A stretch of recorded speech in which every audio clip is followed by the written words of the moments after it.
한국 대통령이 세상의 종말을 발표합니다. 좀비를 유발하는 소행성이 일본에 충돌하여 사람들을 피해 굶주린 식인종으로 변하게 만든 후 종말이 시작되고 모든 곳에서 공포가 발생합니다. 아무도 무엇을 해야 할지, 어디로 도망가야 할지 모릅니다. 하지만 한 사람은 준비되어 있습니다. 그는 다른 세계에 안전한 피난처가 있습니다. 그는 오랫동안 좀비를 물리칠 준비를 해왔습니다. 그 사람이 바로 주인공 성호입니다. 몇 달 전 성호와 친구들은 가장 어려운 가상 생존 게임 수라를 플레이했습니다. 그 게임은 너무 힘들어서 대부분의 플레이어들이 포기할 정도였습니다. 성호의 파티는 다시 접속하지 않는다는 최악의 배신으로 그를 떠났습니다. 그는 혼자 게임을 스트리밍하며 몬스터들과 싸워 최고의 실력을 얻었습니다. 어느 날 그는 헤드기어를 벗고 모든 스트림을 삭제했습니다. 성호는 요리사로서의 삶에 집중하며 귀여운 소녀를 단골 손님으로 발견했습니다. 그는 농담으로 현실에서 스테이터스 창을 외치기로 했고 실제로 그의 눈앞에 파란 화면이 떠오르는 것을 보고 놀랐습니다. 화면에 그의 스탯이 나타납니다. 게임에서 본 것과 같아요. 그는 프라이빗 포털이라는 새로운 능력을 얻었습니다. 이 능력을 시험하며 성호는 사람 크기의 워프 게이트를 만듭니다. 그의 마음은 이 새로운 발견의 위험성을 이해하기 어려워합니다. 게임이 실제라면 종말을 시작한 운석도 웹상에 온다는 뜻이기 때문입니다. 성호는 스테로이드의 추락에 관한 기사를 우연히 발견하고 당황합니다. 그는 게임 속 사건들이 현실에서 일어나고 있다는 것을 받아들이기를 거부합니다. 우리의 소녀는 눈앞의 포털을 응시합니다. 처음에는 소행성에 대한 확인을 받았고 이제 이 포털 게이트가 뭔가 잘못되었음을 확인시켜주고 있습니다. 망설이며 그는 정말로 이곳에 들어가야 할지 고민한다. 아무런 능력도 친구도 계획도 돈도 없이 그는 안으로 들어갈지 고민한다. 또 결국 브로는 몇 가지를 되새기고 가장 가까운 국자를 집어듭니다. 그리고 그 국자를 포털 안에 넣어 반대편 바닥의 느낌을 잘 파악하려고 합니다. 흙을 조금 퍼낸 후 그는 반대편이 게임의 미로 스테이지가 아님을 깨닫습니다. 그건 좋은 일이죠. 하지만 그는 이 포털이 지구의 다른 곳으로 그를 순간 이동시킬지 고민하기 시작합니다. 여행 준비로 짐을 꾸린 후 그는 마침내 안으로 들어가기로 자신을 격려합니다. 다음 장면에서 그는 포털을 지나 다른 쪽의 아름다움을 발견합니다. 그곳은 도시적인 것이 전혀 없는 풍경입니다. 이 사람이 가장 먼저 알아차린 것은 날씨가 평소보다 훨씬 춥다는 것입니다. 휴대폰에 신호가 잡히지 않자 그는 자신이 쉽게 접근할 수 없는 외딴 지역에 갇혀 있다는 것을 분석합니다. 간단히 말해서 여기 갇히면 큰일이야. 그는 샤피를 꺼내 나무 하나에 숫자 0을 표시해 이건 정말 현명한 행동이야. 길을 잃지 않기 위해 그는 걷고 또 걷기 시작합니다. 하지만 걷는 것이 그에게 큰 부담이 됩니다. 숲은 끝이 없는 것처럼 보이고 아무것도 보이지 않습니다. 이 사람이 뭔가 흥미로운 일이 생기길 바라던 순간 근처에서 한 생물이 그를 노려봤습니다. 그 생물은 즉시 포식자처럼 달려들어 주인공을 깜짝 놀라게 했어요. 운 좋게도 그저 아름다운 계곡 사슴일 뿐이고 어떤 육식 괴물은 아니었다. 흥미로운 점은 시스템이 이 독특한 생물을 자동으로 식별하여 이곳이 지구의 영역과는 별개임을 확인해 주었다는 것이다. 그 생명체는 그를 보다가 말없이 달려갔습니다. 이 생명체가 말을 할 거라 기대한 건 아니지만 제 말 뜻 아시죠? 심지어 주인공도 이 생명체가 그냥 사라지는 게 이상하다고 생각합니다. 다행히 그 사슴은 공격적이지 않았어요. 하지만 피에 굶주린 원숭이나 멧돼지를 만나면 상황이 정말 끔찍해질 거예요. 또 하나 흥미로운 점은 계곡 사슴이 수라 게임에는 없었다는 것입니다. 도착하자마자 그는 이 세계가 생존과 삶의 개념과 관련이 있다는 강한 직감을 가졌습니다. 칼을 꺼내 들고 그는 앞으로 나아가며 그를 놀라게 할 어떤 것에도 대비하고 있습니다. 지금까지 그는 인류를 끝낼 재앙의 현실을 부정해왔습니다. 포기하려던 순간 그는 발견했습니다. 그의 눈은 나무에서 따온 신비로운 과일, 빛나는 태양 사과를 바라봅니다. 처음에 그는 그것을 먹어도 괜찮은지 궁금해합니다. 그러고 나서 한 입 베어 물자 즉각 변화가 일어났다. 시스템은 그의 체력이 회복되었다고 알렸고 그의 몸은 노란 빛으로 반짝였다. 그 효과는 그들이 게임에서 마신 태양사과 주스와 같습니다. 확증으로 작용하는 또 다른 증거로 이제 소녀는 곧 끔찍한 일이 일어날 것이라 확신했습니다. 형도 고블린 똥 옆에서 볼일을 보고 있어서 조심해야 한다는 걸 알고 있어요. 선고가 걱정스러운 한숨을 내쉬며 자신의 사기를 북돋우려 합니다. 하지만 그의 믿음에도 불구하고 이제 세상의 종말이 곧 올 것임을 알고 있습니다. 포털 게이트의 효과를 경험한 후 그는 빠져나와 원래 세계로 돌아갔습니다. 여기서 성호는 해결책을 찾기 시작했습니다. 그는 다가오는 종말에 대비하고 싶었습니다.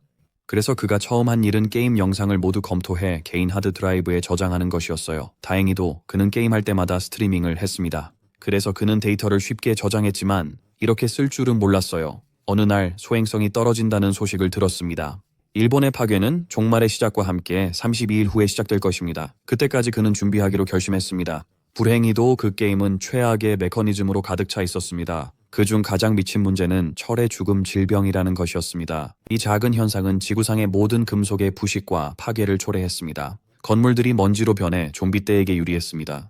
몇 시간 후 현대사회에서 금속이 사라지면서 인류는 석기시대로 돌아갔습니다. 게임에서 철의 죽은 병은 결국 가라앉았지만 문제는 그것이 1년 동안 지속된다는 점이었습니다. 그래도 다행히 다가오는 철의 죽은 병은 그의 개인 포털에 안전하게 접근할 수 있는 해결책을 가진 우리 소년에게는 큰 의미가 없었습니다.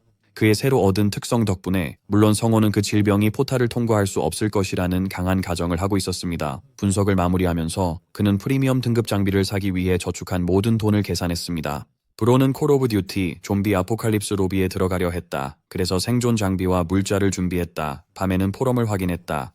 그래서 성호는 깨어난 능력을 범죄와 쾌락에 남용하는 사람들에게 실망했습니다. 아침에 그는 자신의 임무를 돕기 위해 더 많은 물자를 샀습니다. 돌아오는 길에 형은 확실히 하려고 사냥용 활도 샀습니다. 이 모든 걸 하면서 그는 깨달음을 얻었습니다. 성호는 아마도 자신이 이 모든 걸 너무 과하게 생각하고 있는 것일 수도 있다고 생각했습니다. 아마도 그는 너무 앞서가고 성급하게 행동했을지도 모른다. 그래도 잘못되더라도 결국 모든 저축을 다시 벌 수 있을 거라고 생각했다. 아침 일정을 마치고 집으로 돌아와 가게에 폐점 표지판을 걸었다. 성호가 생각에 잠겨 있을 때 갑자기 누군가의 목소리를 들었습니다. 솔로 레벨링의 테무차 하인이 걱정스럽게 닫힌 가게에 대해 물어봅니다. 그는 그녀에게 단지 약간의 리모델링 때문이라고 하자 그녀는 그가 큰 돈을 벌었는지 궁금해합니다. 성호는 대화를 빨리 끝내고 일이 있다고 말하며 떠나려 하지만 그녀가 갑자기 그를 멈추고 질문하려 합니다. 그 소녀는 당황해 요청을 말하지 못했다. 돌아서서 떠나려는 그녀를 보며 성호는 그녀의 질문이 궁금했지만 쉽게 답을 얻을 수 있었음에도 자신의 일로 돌아갔다. 그는 진지하게 임하고 중요한 일에 집중하겠다고 다짐했다. 나쁜 건 무시하고 집중할 거야 라고 말했다. 포털을 열어라 라고 명령했다. 그의 게임 스타일을 보면 그는 플레이메이커나 기획자라 할 수 있습니다. 각 단계를 극복하려고 전략을 좋아합니다. 그는 강력한 전투원은 아니었고 주로 두뇌에 의존했습니다.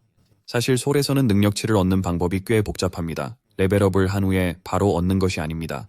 사냥과 탐험으로만 얻을 수 있습니다. 지금 소녀는 다른 영역에서 활 쏘기 기술을 연마하려고 합니다. 이전에는 연습이나 교육 없이 형은 유튜브 튜토리얼로 스스로 배우고 있습니다. 성호는 자세를 바르게 잡고 조준을 합니다. 게임에서의 모습이 그의 경험에 반영되어 결국 그는 화살을 놓습니다. 화살이 보드로 날아가 표적을 맞췄다. 형은 자신의 재능에 놀라서 자신이 선택받은 자라고 생각할 정도였다. 그러나 손이 아픈 것을 느끼며 승호는 자신의 진정한 약점이 힘이라는 것을 깨달았다.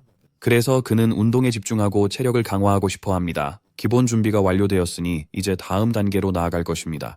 즉시 그는 두 가지 일을 처리해야 했어요.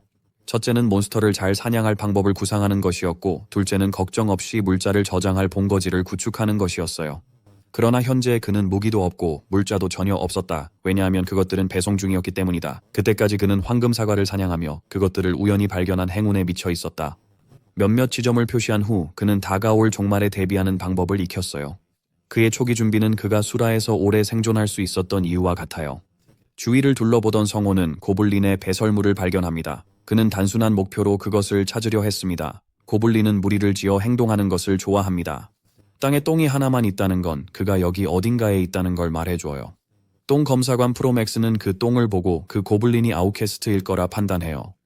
성호는 이 녀석이 자신의 황금 티켓임을 알고 있어요. 그는 최선을 다해 사냥해야 해요. 밤이 되자 그는 외로운 고블린을 찾기 위해 계속 수색했어요.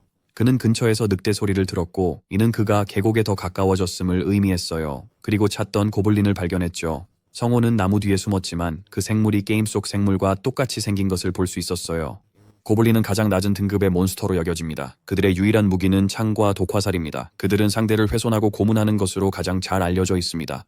사실 그것이 바로 우리 소년이 첫 번째 선택으로 장거리 무기인 활을 선택한 이유입니다. 보아하니 그 고블린은 늙고 상태가 좋지 않아 보입니다. 고블린은 무기가 없어서 성호는 즉시 활을 꺼냅니다. 그는 침착함을 유지할 수 있다면 이 녀석을 죽일 수 있다는 것을 알고 있습니다. 활을 쏘자 화살이 고블린의 팔을 관통합니다.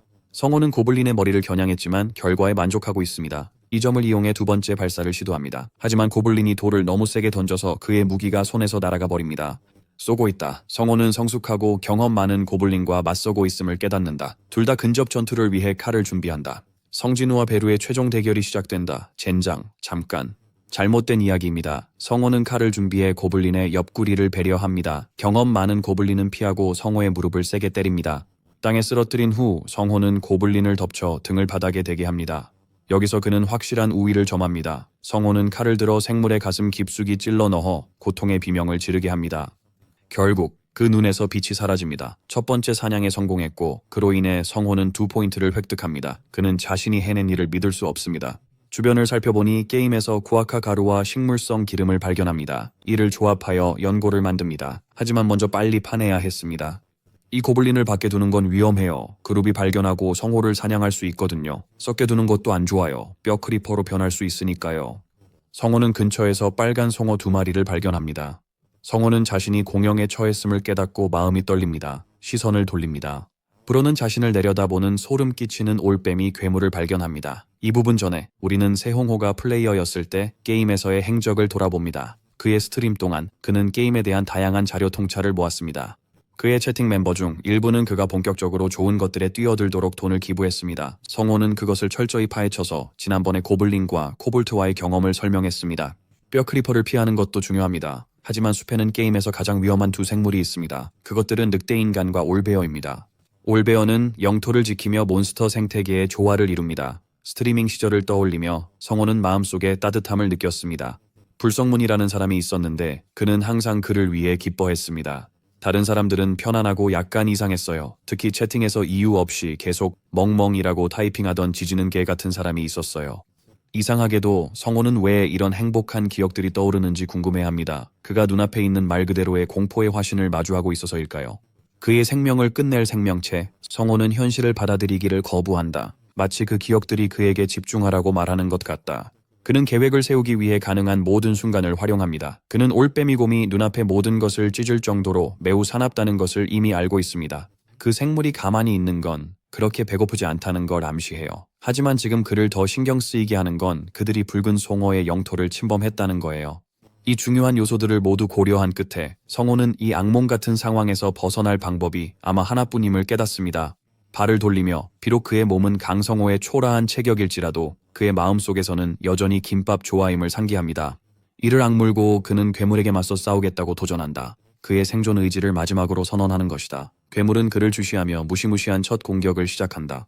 올빼미곰은 특히 밤에 사냥을 잘합니다. 그 주요 약점은 직사광선입니다. 게임에서 그 패턴을 외운 성호는 자신의 목숨을 구하기 위해 실행만 하면 된다는 것을 알고 있습니다. 괴물의 공격 타이밍에 맞춰 성호는 절묘하게 배기를 피하고 동시에 괴물을 겁주기 위한 어떤 빛 효과를 만들어낼 방법을 생각합니다. 엄청난 속도로 그는 생물의 큰 팔을 뛰어 올라가 드디어 손전등을 꺼내 그 눈앞에서 눈부시게 한다. 이 효과는 올빼미곰 같은 포식자에게도 너무 충격적이어서 완전히 눈이 멀게 된다. 다음 장면은 알람이 울리는 가운데 침대에 누워있는 우리 소년의 모습으로 전환됩니다. 그는 몸이 너무 아파도 일어나야 한다는 것을 알고 있습니다. 지난밤 성호는 집에 돌아오자마자 바로 기절해버렸습니다. 그의 마지막 기억은 괴물의 눈을 멀게 하고 목숨 걸고 도망친 것이었다. 운 좋게도 고블린을 만난 후 바로 올빼미곰에게 달려갔다. 그는 다시는 그런 일을 겪고 싶지 않아 뭔가 먹으려고 일어나려 한다. 콩소리와 함께 바닥에 입을 맞추며 그가 그 운동 후에 다리가 완전히 망가졌다는 것을 깨닫습니다. 다행히도 그는 여전히 다른 세계에서 가져온 황금 사과를 가지고 있습니다. 그래서 성호는 하나를 집어 한 입 베어 물고 그 효과로 즉시 체력을 회복합니다. 마침내 그는 이전보다 더 살아있는 느낌을 받으며 이제 제대로 배를 채워야 할지 고민합니다. 정리를 마친 후 형은 다시 태무차 아인을 우연히 마주치게 됩니다. 그녀는 다른 식당에서 식사를 하러 왔다가 그와 우연히 마주쳤습니다. 성호는 동행을 찾고 있지 않았지만 그녀는 식사를 좋아해서 그 자리에 앉았습니다. 친구 미경은 서둘러 그에게 상태창을 열어봤냐고 물어봅니다. 그녀의 열정적인 태도로 성호는 그녀가 지난번에 이야기하려다 멈췄던 주제임을 깨닫는다. 미경은 그에게 뉴스를 보여주며 사실임을 확신시킨다. 일부 각성된 플레이어들은 실제로 능력을 이용해 다른 사람들의 돈을 훔치고 있어요. 성호는 그녀가 그런 질문을 직접적으로 하는 자신감에 놀랐습니다. 그는 그녀에게 아무것도 보이지 않았다고 거짓말합니다. 사실 성호는 자신의 상태를 다른 사람들에게 숨기는 것이 맞다고 생각합니다. 우선 그의 특성은 전략적이며 전투에 중점을 두지 않습니다. 이는 다른 사람들과 공유하기보다는 그가 최대한 활용할 수 있는 것입니다. 지금 그의 개인적인 안전조차 보장되지 않습니다. 이 경우 빨간 드레스를 입은 그녀에게 그의 패를 드러내게 될 수도 있습니다. 그러면 상황이 그에게 정말 나쁘게 끝날 수 있습니다. 그것은 현명한 수입니다. 하지만 그 남자는 미경이 각성에 대해 그렇게 많은 관심을 가지고 묻는 것에 흥미를 느낍니다. 그녀에게 예상치 못한 일이 생겼습니다. 그녀는 망설이다가 거짓말했다고 인정합니다. 성호는 그녀의 선의를 믿고 아무 말도 하지 않아도 된다고 안심시킵니다. 그는 그녀에게 시간이 충분하다고 격려하며 집으로 갑니다. 대화가 끝나자마자 그의 배송 물품들이 도착했습니다. 그가 주문한 물건들이 도착했습니다. 이제 그는 물자 걱정이 없었습니다. 그는 물건을 옥상으로 옮기고 중요한 것들만 2층에 남겼습니다. 준비하면서 오늘 임무에 필요한 여러 물품들을 선택했습니다. 가스마스크와 보호복 같은 장비들, 그의 다가오는 임무를 위해서입니다. 우리 친구는 은신처로 사용할 적절한 장소를 찾으려고 합니다. 그는 거점을 만들 필요가 있습니다. 그래서 도끼가 필요하죠. 포털을 지나며 성호는 은신처를 찾기 위한 첫 단서를 발견합니다. 그는 오래된 고블린을 찾다가 우연히 고블린 동굴을 발견했습니다. 그 위치를 기억하고 정확히 그 자리로 이동하여 동굴을 발견합니다. 그곳은 숨기에 꽤 편리한 장소입니다. 그의 계획에 딱 맞는 장소였다. 하지만 먼저 이곳에 어떤 몬스터가 있는지 확인해야 했다. 성호는 주변을 둘러보며 지나가는 코볼트의 작은 발자국을 발견했다. 사실 이 발견은 축하할 만한 일입니다. 왜냐하면 이 녀석들은 문제가 되지 않기 때문입니다. 성호는 처음부터 저레벨 몬스터들에 대한 계획을 가지고 이곳에 왔습니다. 그래서 그는 걱정할 필요가 없었어요. 코볼트는 야행성이라 지금 자고 있어요. 그래서 소년의 계획은 그들을 안에서 질식시키는 거예요. 먼저 그는 나뭇가지를 잘라 장작을 모아요. 그 후 그는 모은 나뭇가지를 입구에 놓습니다. 다음 계획은 그 위에 휘발유를 뿌리는 것입니다. 성호는 이 임무를 문제없이 끝낼 수 있을 거라 생각했습니다. 이제 불을 붙이기만 하면 되었다. 그러나 그는 깜짝 놀라며 그들의 소리를 들었다. 그들은 잠에서 깨어나자마자 다음 먹잇감을 응시했다. 성호는 그들을 부드럽게 인사한 후 도끼를 휘두르며 앞으로 돌진합니다. 간단한 휘두름으로 두 괴물의 목을 베어 즉시 죽입니다. 그들이 그렇게 쉽게 쓰러진 이유는 이전의 졸음 때문입니다. 이러한 연속적인 처치 덕분에 시스템은 그에게 레벨 상승과 4포인트를 부여합니다. 다음으로 성호는 라이터를 장작에 던졌어요. 잠시 후 연기가 안으로 들어가기 시작했어요. 수락 게임에서 저레벨 몬스터들은 뚜렷한 약점이 있었어요. 그들은 새로움에 약했어요. 그리고 이게 그중 하나였죠. 친구는 밖에서 가스 마스크를 쓰고 기다렸어요. 그가 직접 불태울 수도 있었지만 이 방법이 더 효과적이었다. 정리 중 잠들어 있던 코볼트들이 허둥지둥 깨어나 자신을 구하려고 밖으로 뛰쳐나왔다. 성호는 일부러 이 전략을 선택해 그들의 몸을 약화시키고 탈출 중 혼란을 일으키려 했어요. 그들이 나오는 순간 그의 목표는 그들이 무방비일 때 한 번에 처치하는 것이었어요. 최소 5명이 나올 줄 알았던 성호는 4명만 나온 것에 놀랐습니다. 이는 평소 7명의 그룹과는 다릅니다. 성호는 한 코볼트를 조준하여 죽이고 이제 3명만 남았다고 선언합니다.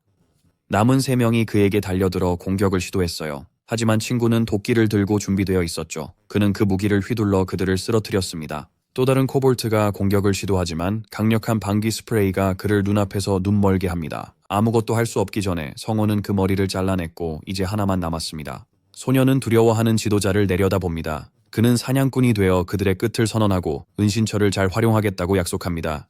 피해 전투가 끝나고 성호는 지친 채 땅에 누워 있습니다.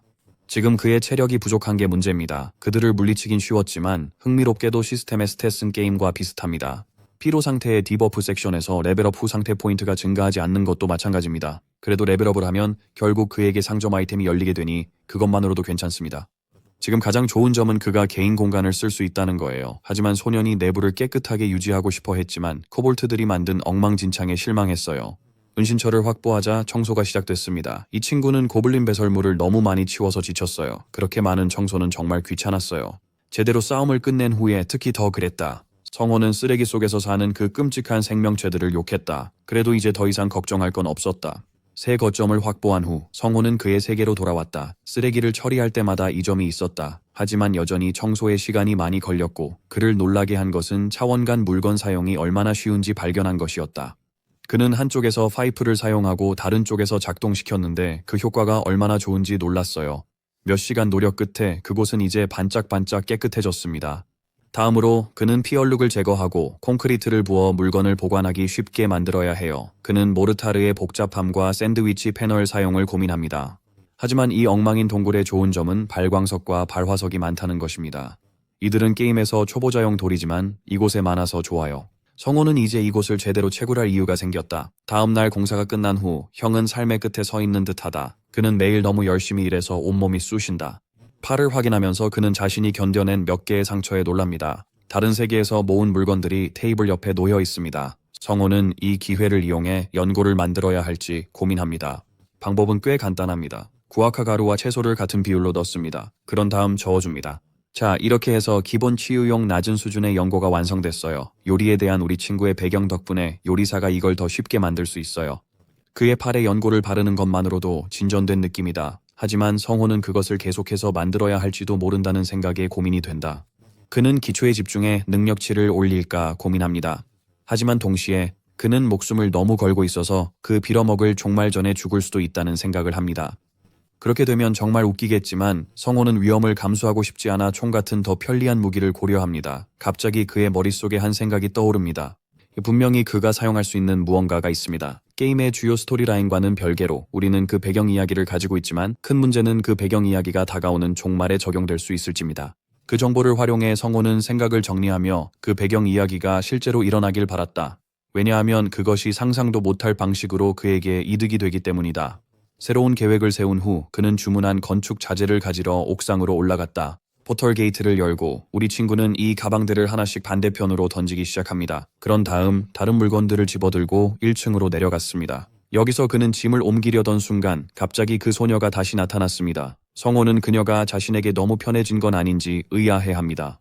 이 시점에서 형은 그녀에게 직접 말해 그녀를 당황하게 합니다. 그는 리모델링 작업으로 바쁘다고 그녀를 안심시키고 그녀는 그가 진실을 말한다고 믿습니다. 그녀가 놀란 건 그가 3개월마다 받는 정기 이발을 안 했다는 겁니다. 성호는 그걸 기억하고 다가올 탐험을 위해 이발이 필요하다는 것도 압니다. 그래서 그는 일을 멈추고 그녀의 가게로 갑니다. 여기서 브로는 한국 버전의 모이스트 크리티컬처럼 보입니다. 그는 그녀에게 머리를 모두 밀어버리라고 합니다. 버즈컷 시그마 아크로.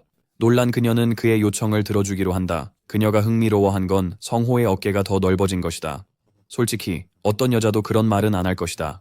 그는 그녀에게 운동을 하고 있다고 말하는 동안 미경은 상태창이 게임의 생존과 관련이 있다고 이야기합니다. 생명의 각성자는 이 게임을 적어도 한 번은 해본 사람들입니다. 성호는 모르는 척하며 모든 것에 동의하지만 그녀의 정보 출처가 궁금해 물어봅니다. 갑자기 문신이 있는 남자가 가게에 들어와 새로운 정보를 얻으러 왔다고 합니다. 웃기게도 이 남자는 과거에 성호와 노래 대회에서만 싸운 적이 있습니다. 우리 친구는 이 광대가 그녀의 정보원이라는 사실에 화가 났습니다. 금발 남자가 그녀에게 누군가 스트림을 삭제하고 정보를 혼자만 보관한다고 말합니다. 이 남자가 플레이어의 실제 위치를 폭로하려 한다고 발표하는 순간은 어색합니다. 성호는 이 미스터리한 인물에 대해 정말 궁금해합니다. 이낙은 성호의 사용자 이름 김밥조화를 언급하며 상황을 복잡하게 만듭니다. 이제 성호는 사람들이 진심으로 자신을 찾고 있다는 것을 깨닫습니다. 이나는 그 젊은 여성이 용감하게 행동해 팀에 합류하도록 강요합니다. 성호는 이 상황이 어리석다고 생각해요. 그가 영상을 삭제한 이유는 단지 실망했기 때문입니다. 그는 개인적인 이익을 생각할 시간도 없었다. 이 건방진 녀석은 모든 걸 아는 척하는 허세쟁이다. 그는 심지어 자신의 방송 정보를 공개하지 않고 모두를 떠났다고 성호에게 욕한다. 자신이 쫓는 사람이 바로 앞에 앉아 있는지 모른 채 성호는 커뮤니티 반응이 같은지 궁금하다. 그래서 방향을 바꾸고 정보를 공유해야 할지 고민한다. 형은 직접 일어나서 이낙에게 다가가 그의 헤어스타일을 망쳤다고 꾸짖습니다. 세션 중간에 이낙은 강한 척하려고 하지만 성호는 살기 어린 눈빛으로 그 난쟁이를 노려보며 다시 망신당하기 싫으면 빨리 꺼지라고 명령합니다. 겁에 질린 양아치는 가게를 나가고 여자는 그에게 작별 인사를 합니다. 미경은 그녀가 곤란해하는 모습을 보고 안도합니다. 우리 소녀는 그 남자가 진정으로 그녀의 생명을 위협할 수 있는 광대라고 생각하기 때문에 그녀의 번호를 물어봅니다. 집에 돌아온 소녀는 모델처럼 보였습니다. 그는 사용자 이름에 집중하고 포럼에서 정보를 찾아보기로 했습니다. 발견한 것은 충격적이었습니다. 포럼 전체가 그를 향한 저주와 욕설로 가득했습니다. 그는 끝없는 증오를 받고 있었고 결국 이낙이라는 사용자명을 발견했습니다. 그 광대는 별명을 사용했어요. 웹사이트에서 인증이 가능했지만 그의 페이지는 우리 소년에 대한 부정적인 댓글로 가득했어요. 진정한 악플러이자 레딧 유저인 그 사람은 정신과 몸, 영혼까지도 그러하다. 성호는 컴퓨터를 끄면서 그것이 유일하게 적절한 반응임을 알고 있었다. 그는 정신적으로 영향을 받지는 않았지만 실망스러웠다. 하지만 그의 뇌는 포털을 조종하며 이상한 평온함을 느꼈어요. 그는 다음 이틀 동안 은신처를 정비하고 채굴과 건설 작업에 몰두했어요. 곡괭이로 도움을 받아 물로 모르타르를 펴고 매일 고르게 다듬었어요. 작업 후 모르타르가 마르길 기다리며 밖으로 나왔습니다. 이 순간 그는 외로운 달을 바라본다. 갑자기 성호는 이 불공평과 잔혹함에 대응해야 한다는 것을 깨달았다. 그는 어떤 영웅도 아니고 삶에서 거창한 목적을 찾고 있는 것도 아니다. 그의 목표는 생존입니다. 그가 이기면 그것만 중요합니다. 결심을 다지고 돌아서자 그는 두려움에 사로잡혔습니다. 뼈 크리퍼가 그에게 다가오고 있다. 성호는 이미 화가 나 있었기 때문에 마침내 집중할 대상을 찾았다. 큰 폭발이 이어지며 모든 것을 불길에 휩싸이게 했다. 다음에 소년이 깨어났을 때 온몸에 긁힌 자국이 있었습니다. 그는 방금 무슨 일이 있었는지 몰랐습니다. 그러나 뼈 크리퍼의 모습은 기억했습니다. 그가 이해 못하는 건 가까운 거리에서 폭발이 있었는데도 어떻게 살아남았는가 하는 점입니다. 하지만 답은 있습니다. 성호는 뼈 크리퍼를 보자마자 폭발할 걸 이미 알고 있었기 때문입니다. 그래서 그는 도망쳤습니다. 그러나 폭발이 그를 따라잡아 기절시킬 정도로 쓰러뜨렸지만 죽지는 않았습니다. 하지만 그 작은 움직임도 그에게 대가를 치르게 했습니다. 성호는 온몸이 찔린 상처로 가득하다. 오른쪽 옆구리에 찔린 상태다. 남아있는 힘을 짜내어 시스템을 돕기 위해 상태 창을 호출한다. 그의 현재 상태 때문에 스탯이 감소했지만 생물체의 파괴 덕분에 그 패배로 인한 포인트를 얻었다. 머리가 울리는 두통이 시작되어 성호의 감각을 무겁게 하고 있다. 마지막 힘을 짜내어 그는 명령했다. 포털을 열어라. 다음 장면에서 그가 한 첫 번째 일은 상처를 치료하는 것이었다. 이 과정은 뼈 조각 제거를 포함합니다. 제거는 고통스러웠고 그를 매우 아프게 했습니다. 제거 후 연고가 놀라운 효과로 출혈을 멈추게 도왔습니다. 상태를 확인합니다. 붕대를 더 감은 후 성호는 결국 기절했습니다. 그날은 그가 견딜 수 있는 한계였습니다. 다음 날 아침 동이 트고 소녀는 다시 일어납니다. 그는 언제 죽을지 모른다는 생각을 하고 있습니다. 그의 가장 큰 걱정은 상처가 나았는지 확인하는 것입니다. 그래서 그는 상태 창을 열어봅니다. 시스템이 그가 괜찮다고 말하니 다행입니다. 그는 일어나서 어떻게 그 멍청한 녀석이 자신을 처음부터 찾았는지에 대해 고민한다. 우선 숲은 정말 넓어서 그런 생명체들이 숨어 있다가 나오는 것도 이상하지 않다. 갑자기 그는 탐지 능력을 높이기 위해 인지 능력 수치를 더 연마해야 한다는 경고를 받습니다. 게임에서 이 수치를 올리는 유일한 방법은 스탯 포인트를 사용하는 것입니다. 물론 이런 것들은 사냥이나 탐험 경험으로 얻습니다. 스탯을 올리는 다른 방법은 사용자를 강화하는 장비나 무기를 쓰는 것입니다. 문제는 수라라는 게임이 정말 형편없고 난이도가 너무 높다는 것입니다. 스탯 아이템을 얻으려면 자신의 레벨보다 훨씬 강한 위험한 몬스터들과 싸워야 합니다. 이는 무기를 얻기 위해 지옥 같은 짐승들과 맞서야 한다는 뜻입니다. 몬스터를 물리치면 스킬이 잠금 해제될 수 있습니다. 특히 높은 레벨의 몬스터는 특정 조건에 따라 스킬을 드롭합니다. 하지만 모든 스킬이 모든 플레이어에게 맞는 것은 아닙니다. 이제 성호는 스탯을 올릴 수 있는 아이템을 확실하게 얻을 방법을 고민합니다. 그는 게임에서 방문했던 배경 이야기를 다시 살펴보기로 결심합니다. 그런 이야기들은 지구의 소행성이 떨어지기 전의 일입니다. 그런 장소를 방문하면 종말 전에 특별한 아이템을 얻을 수 있다는 뜻입니다. 그건 단지 이론일 뿐이야. 게임 이론이야. 이해했어? 성호는 더 강한 몬스터와 싸워야 한다는 것을 알고 있습니다. 이를 위해 그는 과거 정보를 읽는데 몇 시간을 소비하며 배경 이야기가 펼쳐졌던 3가지 중요한 장소에 대해 배웁니다. 러시아배, 호브고블린, 그리고 또 하나, 지리산 오크 사건, 그 중에서 가장 빠른 사건. 영상에 따르면 오크는 26일에 발견되었다. 그래서 그는 일찍 찾기 위해 25일에 출발해야 한다. 다음 임무를 염두에 두고 그는 전화기를 들고 늦은 시간에 미경이 전화를 건다는 것을 깨닫는다. 다음 장면에서 두 사람은 카페에 있습니다. 그녀는 그의 상태를 물으며 왜 더운 여름에 긴 소매 셔츠를 입었냐고 묻습니다. 그는 상처를 숨겨야 했고 이 여자가 생각보다 훨씬 더 관찰력이 뛰어나다는 걸 깨닫습니다. 그녀는 그가 가게 사건 때문에 신경 쓰고 있다고 생각하지만 성호는 아니라고 부인합니다. 그녀는 얼마나 무서웠는지 표현하며 그 말을 듣고 기뻐합니다. 성호는 그녀에게 지난 겨울 그 남자가 불법 개조된 견인차로 문제를 일으켰던 일을 상기시켰습니다. 이후 그는 약한 사람들과 싸우기 시작했습니다. 간단히 말해 그는 형편없는 인간입니다. 미경은 이 소식을 듣고 놀랐어요. 이전에는 이 사람에 대해 전혀 몰랐기 때문이죠. 하지만 친구는 그녀에게 그 사람을 멀리하라고 해요. 성호는 그녀에게 왜 그를 초대했는지 직접 묻습니다. 귀여운 젊은 여성이 그의 귀에 대고 자신이 사실 각성자라고 밝힙니다. 성호는 그녀가 왜 그렇게 민감한 정보를 공개했는지 전혀 알 수 없습니다. 자연스럽게 연기하며 그는 같은 행운을 얻지 못해 질투하는 척해요. 그녀는 거짓말한 것에 미안해하지만 그는 괜찮다고 안심시켜요. 그들의 만남을 마무리하며 그는 일어나 떠납니다. 성호는 그 정보를 맡겨주어서 기쁘고 그녀의 말 덕분에 기분이 좋아졌다고 인정합니다. 떠나기 전에 그는 생존 생활 게임에 대한 관심을 언급하며 작은 힌트를 남깁니다. 게임을 공부할 의도를 가지고 집으로 돌아온 성호는 그녀 같은 사람을 만나게 되어 진심으로 행복하다고 인정합니다. 좋은 성격을 가진 그는 상점을 둘러보며 멋진 드론과 심지어 탐색을 위한 렌터카까지 구입하게 됩니다. 그는 다음 날을 위해 회복하려고 바로 침대로 갔습니다. 다음 날이 밝았습니다. 새벽이 되자마자 그는 기지에서 오크 사냥 재료를 준비하기 시작했습니다. 그는 점화석을 부수고 정제했어요. 이 돌들은 정확히 다뤄야 했는데 그렇지 않으면 잘못된 타격으로 불꽃이 일어날 수 있었어요. 다음으로 그는 발광석에 눈을 돌렸어요. 채굴하면 빛이 눈부시지만 좋아서 계속 채굴합니다. 둘 다 갈아낸 후 가루를 만듭니다. 이로써 임무 준비가 끝납니다. 다음으로 그는 설탕, 휘발유, 그리고 유기용매를 붓습니다. 마지막 재료는 점화석을 굳히기 위한 경화제입니다. 그의 차원문이 유연한 좌표를 가지고 있어서 책상을 쉽게 설치할 수 있었습니다. 떠나기 전 그는 모든 짐을 렌터카에 잘 넣습니다. 구매에 만족하며 물품을 안전히 챙긴 성호는 지리산으로 오크를 처치하러 차를 몰고 갑니다. 그는 자정 전에 중살리 캠프장 주차장에 도착하여 남은 시간을 이미지 트레이닝을 하며 장비를 안전하게 보관하는 데 보냅니다. 시계가 자정을 가리키자마자 그는 본격적인 탐색을 시작합니다. 2시간이 지나자 비가 더 거세졌고 안개로 앞이 잘 안 보였다. 그는 오크들이 어디서 나오는지 궁금했다. 이미 캠프장을 둘러본 그는 전조 현상이 실제로는 일어나지 않는다고 생각한다. 그러나 갑자기 그의 생각은 큰 포효 소리에 끊긴다.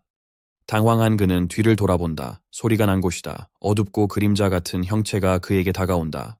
소녀는 그것이 오크임을 깨닫고 평범하지 않다는 걸 알게 됩니다. 붉은 오크 아종으로 스킬 드롭이 보장됩니다. 강성호는 폭죽을 쏘며 진정하려 합니다. 모든 것이 계획대로라면 그는 확실히 포획할 수 있어요. 오크를 처리하려는 그의 방법은 간단해요. 첫 번째 단계는 오크의 공격성을 이용해 그들의 어그로를 끄는 거예요. 오크가 폭죽의 불꽃에 정신이 팔려 도끼로 그것을 공격하기 시작할 때 그 순간이 기회를 잡을 때입니다. 오크를 겨냥하고 즉시 포털을 여세요. 즉시 섬광탄을 잡아 열어야 합니다. 강렬한 빛 때문에 오크가 시력을 회복하는 데 약 20초가 걸릴 것입니다. 이는 시간과의 경주를 만듭니다.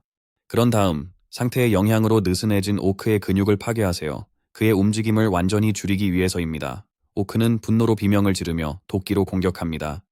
우리의 영웅이 그를 빠르게 제압하려 합니다. 도끼가 그를 치기 직전 그는 몸을 숙여 공격을 피합니다. 그리고 나서 칼을 꺼내 오크의 발을 찌릅니다. 오크의 발이 찔리자 오크는 고통의 비명을 지르며 무릎을 꿇습니다. 오크와 주인공의 눈높이가 같아지자 그는 준비된 불꽃캔을 오크의 입에 넣습니다. 깡통이 오크의 입에 들어가자마자 폭발합니다. 곧 우리 소녀는 승리를 축하하기 시작합니다. 갑자기 오크의 주먹이 우리 소년에게 날아와 그를 뒤로 날려버립니다. 그는 일어나면서 경계를 늦추지 말았어야 했다는 걸 깨닫고 상체에 불이 붙은 채 다가오는 오크를 봅니다. 하지만 오크가 살아남을 것 같진 않습니다. 우리 소녀는 곧 오크에게 당할 것이라고 확신하고 있습니다. 바로 그때 그의 시스템이 그의 레벨이 3으로 상승했으며 생존 의지를 얻어 10점을 더 받았다고 알립니다. 그는 일어나며 이 상황을 감당할 수 없다고 중얼거리고 드롭 아이템이 어디 있는지 궁금해한다. 그러다 손목에 빛이 비치고 보니 드롭 아이템으로 시계 감각을 얻었다. 그는 빗속에서 드랍 아이템 찾는 게 얼마나 번거로웠을지 생각하며 안도의 한숨을 쉰다. 그는 죽은 오크 가까이 가며 어떻게 처리할지 고민하며 머리가 복잡해진다. 그는 지리산 오크 사건이 금지된 상태라는 것을 생각합니다. 그런 다음 정보를 공개하는 것이 옳은 일인지 상황이 나빠질 수 있기 때문에 고민합니다. 미경이 그에게 말했던 각성자들은 그 게임을 적어도 한 번은 해본 사람들에 관한 생각을 하면서 이는 곧 각성한 사람들이 수천 명은 될 것이라는 의미이다. 그들 중 소수라도 오인학 같은 사람들이 있다면 개인적 이익을 위해 시스템과 법을 무너뜨리고 혼란을 초래할 것입니다. 지금 가장 큰 문제는 죽은 오크를 그냥 두면 안 된다는 거예요. 그렇지 않으면 내일쯤 뼈 크리퍼가 되어 사람들을 해칠 거예요. 갑자기 그에게 왜 자신이 좀비가 될 수 있다는 생각을 못했는지 의문이 듭니다. 그가 각성했어도 여전히 좀비가 될 수 있습니다. 포제에 감염되었다면 올바른 판단을 못할 겁니다. 결정을 못 내리고 그는 포털을 엽니다. 살아남은 몇몇 사람들을 생각하면서 그 의지가 질서 정연한 끝을 맞이할 자격이 있다는 것은 확실합니다. 우리의 소녀는 방금 죽인 오크를 묻기 위해 땅에 구덩이를 파기 시작합니다. 그는 곧 지치고 오크를 어떻게 안으로 끌어들일지 궁금해합니다. 그의 새로 발견된 생존 의지가 피로로 인해 즉시 작업을 완료하도록 활성화됩니다. 영웅은 곧 일을 빠르게 마무리하기 시작하며 가능한 한 빨리 일할 수밖에 없었습니다. 그런 다음 그는 기술에 감사하며 오크를 그 무덤에 던졌습니다. 그리고 나서 그는 포털을 열고 움직이는 차 안에 도착합니다. 그 후유증 때문에 그의 몸이 회복되어야만 평소 활동으로 돌아갈 수 있습니다. 다음 날 그는 날씨가 진짜인지 궁금하며 잠에서 깹니다. 계획대로라면 방어선을 이미 구축했어야 했습니다. 그는 휴대폰을 보며 붉은 오크의 잔해가 사라졌는지 궁금해합니다. 그는 오늘 아무것도 시작하지 않기로 했습니다. 지금은 적절한 시기가 아니라고 생각하며 이른 아침에 온 물건들을 살펴보기로 합니다. 상자 안에는 그가 필요한 모든 무기가 들어있다. 비록 그는 그것을 인디언 전투 곤봉으로만 사용할 수 있지만 여전히 몇 가지 물품이 빠져있다. 그는 주문한 몇 가지 물품이 불법이라 세관을 통과할 수 없다는 메모를 집어든다. 그가 받은 무기를 살펴보는 중에 또 다른 배달차 소리가 들리고 그는 크게 소리쳐 물건을 현관 앞에 두고 가라고 합니다. 그런데 문이 두드려져서 그는 왜 배달원이 그의 말을 안 들었는지 궁금해합니다. 그는 다시 한번 말하려고 하고 나서 문을 열었다. 배달원이 아니었다. 미경이었다. 그녀는 그곳에 서서 오랫동안 만나지 못했다며 이야기하고 싶다고 합니다. 그녀는 음식을 담은 가방을 들고 그와 라바키를 먹고 싶은지 묻습니다. 이제 종말까지 24일 남았습니다. 우리 소녀는 미경이 드디어 그의 집에 왔다는 사실이 믿기지 않습니다. 그녀가 음식을 내놓자 그는 긴장하고 얼굴이 빨개지는 것을 멈출 수 없습니다. 그녀는 그에게 음식이 식기 전에 먹으라고 하고 그는 듣습니다. 그들은 곧 식사를 마치고 그는 그녀에게 무슨 이야기를 하고 싶었는지 묻습니다. 그녀는 그가 전에 수라를 조사하고 있다고 언급했기에 관련된 중요한 정보를 논의하려고 바로 본론으로 들어갑니다. 글쎄요. 소녀는 그녀가 그런 이야기를 하러 온 줄은 몰랐습니다. 그는 그녀가 아마도 그와 데이트하고 싶어 한다고 생각했지만 지금은 그녀와 종말에 관한 이야기를 나누는 것이 최선이라고 스스로를 안심시킵니다. 어려운 시기에 좋은 동반자가 필요하니까요. 그녀는 빠르게 쓰레기를 버렸고 소녀는 다른 준비를 시작했습니다. 그는 컴퓨터를 꺼냈습니다. 다른 방법으로 알게 되는 건 좋지 않을 것 같아 그녀에게 자신이 깨어났다고 말했습니다. 그는 금속 죽음 역병에 대해 설명하기 시작합니다. 6명 이상과 함께 다니면 그 그룹이 좀비의 쉬운 표적이 됩니다. 그것을 인지하는 것이 생존에 중요하며 다른 기술 중에서 가장 중요한 기술이 됩니다. 게임의 목표는 생존하는 것입니다. 그가 더 설명하려 할 때 그녀가 그를 멈춘다. 그녀는 오웬 하크의 말과 김밥 러버가 비난받고 있다는 것을 논의한다. 그래서 왜 그가 정보를 흘리지 않을까? 소녀는 그녀의 질문에 딱히 답할 말이 없어 추측해보라고 합니다. 그녀는 모든 사람에게 이유가 있으며 상황이 그것을 정당화한다고 추측합니다. 소녀는 그녀에게 제안을 거절했다고 말하고 그녀는 이유를 궁금해합니다. 그는 휴대폰을 꺼내 이유를 보여줍니다. 그것은 소녀 납치에 대한 녹음입니다. 그녀가 밀당을 하고 있는 상황에서 그런 이야기를 들으니 그가 화가 났습니다. 그는 미경에게 종말이 오면 드러날 것들에 대해 알리기 위해 몸을 돌렸습니다. 사람들의 진짜 모습, 우리의 영웅은 그녀에게 아무도 믿지 말라고 조언하지만 그녀는 그와 함께 파티를 결성하자고 제안하며 그를 놀라게 합니다. 주인공은 쉽게 답할 수 없어 주먹을 꽉 쥡니다. 그의 목표 중 하나는 튜토리얼 전에 레벨 3에 도달해 상점을 여는 것입니다. 그런데 이게 문제를 만듭니다. 설레서는 레벨에 따라 리스폰되는 몬스터의 등급이 변하는 시스템이 있습니다. 그녀가 그와 함께 간다면 최악의 죽음을 맞이할 가능성이 큽니다. 그는 긴장하며 웃으며 자신이 좀비가 되면 그녀가 어떻게 할지 궁금해한다. 그녀는 괜찮다고 안심시키며 자신의 특성으로 그의 식탁으로 순간이동한다.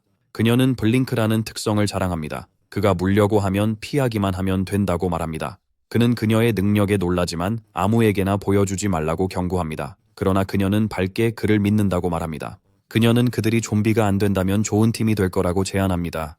잠시 후 그는 나무 옆에 서서 울타리 만드는 게 얼마나 쉬웠는지 생각합니다. 첫 번째 단계는 지지대를 땅에 박는 것이었어요. 그런 다음 철조망을 그 주위에 감아 고정했죠. 그 후 몇 군데의 적외선을 설치했고 그의 작업은 끝났습니다. 그는 자신의 일을 보고 스스로를 칭찬하며 적어도 민첩성 점수 하나는 받아야 한다고 확신합니다. 성호는 모르타르 작업을 끝내고 방어벽을 완성한 후 다시 걷기 시작합니다. 그는 짐을 옮기기로 결심합니다. 얼마 후 상자들을 다 옮기고 나서 다음에 무엇을 해야 할지 고민하던 중 갑자기 추위를 느끼며 재채기를 합니다. 그는 다른 세계가 춥다는 걸 깨닫고 곧 이곳에 피신해야 한다고 생각하며 대책을 마련해야 한다고 생각합니다. 주인공은 동굴 입구를 보며 커튼만으로는 부족하니 문을 만들기로 결심합니다. 걸음을 옮길 때마다 할 일 목록이 점점 길어집니다. 그는 나중에 목공소에 들러 여러 가지 물건을 생산하고 구입합니다. 돌아오는 길에 그는 금속 죽음 전염병이 퍼지기 전 5시간 동안 털꽃들을 확인했습니다. 그가 목록을 작성하고 있을 때 오랜만에 만난 형준 형에게 멈춰 세워진다. 그는 체육관 관장이고 이혼남이며 어린 딸이 있다. 소년의 표정을 보니 별로 좋아 보이지 않는다. 형은 크게 신경 쓰지 않지만 그의 몸이 다시 건강해지는 것 같아 살펴본다. 그러자 친구가 무슨 일이냐고 묻자 그는 너무 뻔하지 않냐고 답합니다. 세상이 끝날 것 같아 속상하다고 하네요. 주인공은 그도 알고 있다는 것에 놀라고 형은 주인공이 믿는지 궁금해합니다. 처음에 형은 친구가 초능력으로 공중에 뜨기 전까지는 믿지 않았다. 주인공은 자신이 각성하지 않았다고 거짓말하고 체육관 남자는 자신도 각성하지 않았다고 슬프게 한숨 쉰다. 이제 그의 친구는 돈을 벌러 방송국으로 갑니다. 체육관 남자가 소년에게 옆에 앉으라고 하자 소년은 곧 모두가 각성자의 존재를 알게 될 것임을 깨닫습니다. 형이 주제를 이상한 일로 바꿨어요. 여의도 총격 사건이었죠. 성호는 뉴스를 보지 않아서 그 이야기를 믿을 수 없었어요. 아침에 그는 그에게 뉴스를 보라고 요청하지만 게시물이 즉시 삭제됩니다. 이제 언론이 통제되고 있습니다. 형은 후속 뉴스를 설명합니다. 그들이 탈영병이 총격했다고 하며 뉴스를 은폐하려 했어요. 이제 그 지역은 일반인 출입 금지입니다. 군대와 경찰만 방문 가능합니다. 갑자기 소년이 변명을 하며 도망칩니다. 집에 돌아오자마자 오크 사건 후 총격전이 발생했습니다. 이 모든 상황이 정부가 관련 있다는 생각을 하게 합니다. 그들의 반응이 명백했기 때문입니다. 그는 컴퓨터에서 파일을 열고 비디오를 클릭합니다. 우리 친구는 많은 사람들이 전조 현상의 정확한 시간을 알고 있는 것을 보고 놀랍니다. 그는 오크를 제거했지만 총격전은 동시에 발생했습니다. 그는 과도하게 생각하면서 누군가가 정부의 정보를 일찍 유출했는지 궁금해하며 최초의 전조 현상부터 행동을 시작하려고 시도합니다. 아마도 그들이 공격적이지 않아서 앞에 나서지 않은 걸 수도 있어요. 그는 그 사람이 누군지 확신은 없지만 정부 뒤에 누군가가 있다고 확신합니다. 성호는 그 사람이 누굴지 궁금해요. 그는 조사했고 3명의 베테랑 플레이어만 남았어요. 고민 끝에 그는 창조자를 제외했어요. 그들이 게임의 움직임을 현실에서 실행하고 있으니 게임 창작자들이 악당일 가능성이 큽니다. 만약 악당들이 정부의 지원을 받았다면 그가 오크를 죽이는 것을 절대 허락하지 않았을 거예요. 그는 주요 용의자 3명의 얼굴을 그립니다. 생존자 1번이 그 사람인지 그의 이론이 맞는지 궁금해합니다. 이 정보를 정부와 직접 공유할 필요는 없습니다. 주인공은 의자에 기대어 첫 번째 생존자가 정말 아는 사람인지 궁금해합니다. 그는 베테랑 친구들이 그립고 일단 믿기로 합니다. 그 외에도 정보를 공유한다고 해서 다가오는 재앙을 막을 수는 없으니 그는 아직 개입하지 않기로 했다. 이틀 후 그는 문을 완성하고 저장실을 준비했다. 첫 번째 대피소가 완성됐습니다. 그는 물류 트레이 2개를 설치하고 벽을 뚫기로 합니다. 하지만 공간이 예상보다 훨씬 작습니다. 지하실 방수 작업이 끝났고 그는 조금씩 진행 중입니다. 작업이 끝나면 해결책을 찾을 수 있을 거라 생각하며 자리를 떠납니다. 2단계 치유 과정에서 중요한 작업이 있습니다. 드론으로 지도를 만드는 것입니다. VR 장비를 착용하고 드론을 띄운 채 작업 중 그는 중간 지점의 쉼터를 보고 주변을 탐험하기 시작했습니다. 드론으로 그는 북서쪽 설원과 남쪽 바다를 알게 되었습니다. 그 바다에는 괴물이 없고 먹잇감이 많아 물고기를 잡으려 덫을 몇 개 설치하기로 했습니다. 그는 대피소 주변 생태계를 연구하려고 계곡을 조사했습니다. 그러다 올빼미 곰을 묻었던 자리를 발견했는데 시체가 사라졌습니다. 그는 큰 털뭉치가 먹었는지 궁금합니다. 판단을 내리지 않습니다. 근처에 많은 발자국이 있고 대부분 오크의 발자국이라 더욱 의심스럽습니다. 계곡과 쉼터 사이의 거리를 측정해보니 대략 1.km로 쉼터가 생각보다 더 위험하다는 것을 알게 되었습니다. 고블린들이 근처에 있다는 것을 알고 드론을 잃을 수 없기 때문에 드론을 쉼터로 가져오기로 결정합니다. 그는 좋은 지도를 그릴 수 있고 숲에 어떤 동물들이 있는지 알고 있습니다. 다음으로 해야 할 일은 가장 가까운 늪지를 시작으로 모든 지역을 직접 확인하는 것입니다. 그는 농사가 가능한지 확인하려 합니다. 갑자기 적외선이 꺼지고 고블린들이 근처에 있음을 알고 발자국이 땅에 찍힌 것을 확인하며 밖으로 나갑니다. 소녀는 이미 그것을 생각하고 있었기에 그에게 완벽한 기회를 줍니다. 그는 이것이 최근에 증가한 그의 지각 상태 때문인지 궁금해합니다. 작은 소리도 그에게는 명확히 들렸습니다. 잠시 후 그는 자신을 드러내지 않고 고블린 몇 마리를 발견했습니다. 이는 그에게 완벽한 매복 각도를 제공했고 그는 창과 화살을 꺼내 고블린의 머리를 향해 발사했습니다. 고블린이 쓰러지자 다른 고블린들이 그를 지원하며 그를 공격하기 위해 달려듭니다. 하지만 그는 그들을 쉽게 처치하듯 재빨리 처리합니다. 그는 4명을 죽이고 나머지 4명을 공격하러 갑니다. 소녀는 그들에게 둘러싸이지만 주머니에서 무엇을 꺼내자 고블린들이 바로 무릎을 꿇습니다. 그들이 무릎을 꿇자 주인공은 칼을 꺼내 그들의 머리를 베어냅니다. 그는 고블린의 피를 이용해 승리했으며 자신도 그 효과를 믿지 못했습니다. 이제 종말이 올 때까지 남은 날은 21일입니다. 땅을 파다가 우리 소녀는 피곤함을 느끼지만 갑자기 그의 특성이 발동되어 몸이 다시 효율적으로 변합니다. 그는 자신의 기술이 쓸모없지 않음을 깨닫습니다. 잠시 후 고블린 시체를 묻는 일을 마칩니다. 그런 다음 모은 전리품으로 눈을 돌립니다. 그는 먼저 크게 도움이 되고 힘을 회복시켜주는 과카 과일을 수집합니다. 전리품에 식물성 기름이 많이 있어서 근처에 수확할 것이 있을지도 모른다고 생각합니다. 그는 고블린 대장의 주머니를 열어 살아있는 파란 두꺼비를 보고 놀랍니다. 소녀는 왜 죽은 두꺼비 대신 살아있는 두꺼비를 가지고 있는지 궁금해합니다. 갑자기 두꺼비에서 냄새가 나기 시작했고 소녀는 곧 그것이 고블린들이 쓰는 마비 독임을 깨닫습니다. 즉시 소녀는 이 두꺼비를 키우기로 결심합니다. 그는 두꺼비가 귀여울 뿐만 아니라 독을 추출해 자신의 몸에 주입하여 독에 대한 저항력을 만들 수 있다고 생각합니다. 마비독 덕분에 사냥이 더 쉬워질 것입니다. 그 후 소녀는 두꺼비에게 조독이라는 이름을 지어줍니다. 조독에게 먹이를 많이 주기 위해 그의 시스템은 이제 두꺼비가 그의 소유임을 알리기 시작합니다. 그는 이것이 현실에 추가된 숨겨진 장치인지 궁금해하며 상황을 깊이 생각하고 분석하기 시작합니다. 그 후 소녀는 탐험을 시작하고 차원의 문을 엽니다. 그 문을 통해 그는 계속 왔다 갔다 하며 마침내 재정비를 완료합니다. 그 후 그는 즉시 주변을 탐색하기 시작하고 드론에서 실수로 놓친 샘을 발견합니다. 그는 물을 보고 평범하며 위험하지 않다는 것을 깨닫습니다. 쉼터 근처에 은신처가 있다는 사실에 놀랍니다. 샘물 뒤에서 구아카 나무와 식물성 기름 싹을 발견합니다. 우리 소녀는 과카 열매를 따고 적당한 양의 식물성 기름 싹을 수확했습니다. 그 후 이곳으로 가는 길을 잊지 않기 위해 지나가는 나무마다 표시를 남기고 나서 길을 떠났습니다. 돌아와서 아파트에서 새 애완동물 조독에게 먹이를 줍니다. 그는 2층 아파트에서 애완동물을 키웁니다. 당분간 그는 조독을 은신처에 둘 수 없었어요. 죽을 수도 있어서요. 애완동물 돌보는 것 외에도 할 일이 많았어요. 가장 오래 걸린 건 연고 만드는 거였고 실수로 너무 많이 만들었어요. 그는 어떻게 해야 할지 모릅니다. 미경에게 줄 수는 없어요. 그녀도 각성자라서요. 그래서 형에게 주기로 결정합니다. 형네 집에서 그는 단백질 음료를 마시고 친구가 연고를 주자 형은 궁금해합니다. 친구는 너무 많이 사서 남은 거라며 상처에 좋다고 설명합니다. 형이 농담으로 마케팅 시작했냐고 묻자 주인공은 부정합니다. 그래도 형은 연고 주고 수라 정보 보내준 것에 고마워합니다. 하지만 친구는 그에게 총격 사건을 알려준 것에 감사해요. 그러고 나서 성호는 체육관이 너무 조용하다고 느끼고 친구는 방송국 사람이 정보를 퍼뜨린 후 모두가 계획을 세우러 갔다고 설명합니다. 이제 그들이 여기 기지를 만들기로 결정했어요. 우리 영웅은 사람이 너무 많으면 위험하다고 경고하지만 형은 멤버들을 버리고 싶지 않다고 해요.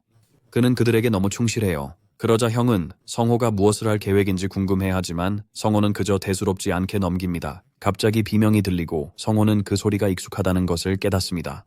그는 건물 아래를 내려다보며 미경이 쓰러져 있는 것을 봅니다. 둘 다 그녀에게 달려가 무슨 일이 있었는지 궁금해합니다. 그녀는 공격을 당했지만 누가 공격했는지 못 봤다고 합니다. 형은 즉시 건물 밖과 주변 지역을 확인하러 나가고 우리 친구가 잠시 그를 막으려 했지만 소용이 없었습니다. 그 사이에 우리 친구는 미경과 함께 있었고 그녀는 눈앞이 깜깜해져서 무슨 일이 일어났는지 처리할 수 없었다고 설명했습니다. 그 말을 듣고 우리의 영웅은 등골이 오싹해지며 상황을 깨닫고 그녀에게 그런 일이 생기면 바로 그녀의 능력 블링크를 쓰라고 촉구합니다. 그들이 움직이기 시작했기 때문입니다.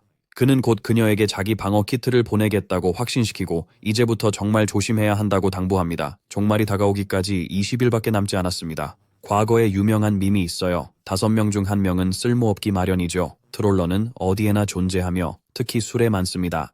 술에는 방해를 위한 패치가 존재합니다. 개발자들은 보고에 응답하지만 트롤러를 잡지는 않습니다. 수라에서는 트롤러들이 일반 플레이어처럼 팀에 합류한 후 파티를 몬스터가 가득한 지역으로 유인하여 팀 전체를 전멸시킵니다.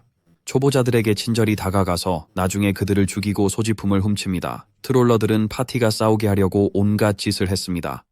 그들은 이미 유명하지 않던 게임을 1년 만에 몰락시켰습니다. 일부 사용자들은 성호의 팀이 남아있던 트롤러들을 처리했기에 사로 떨어졌다고 합니다.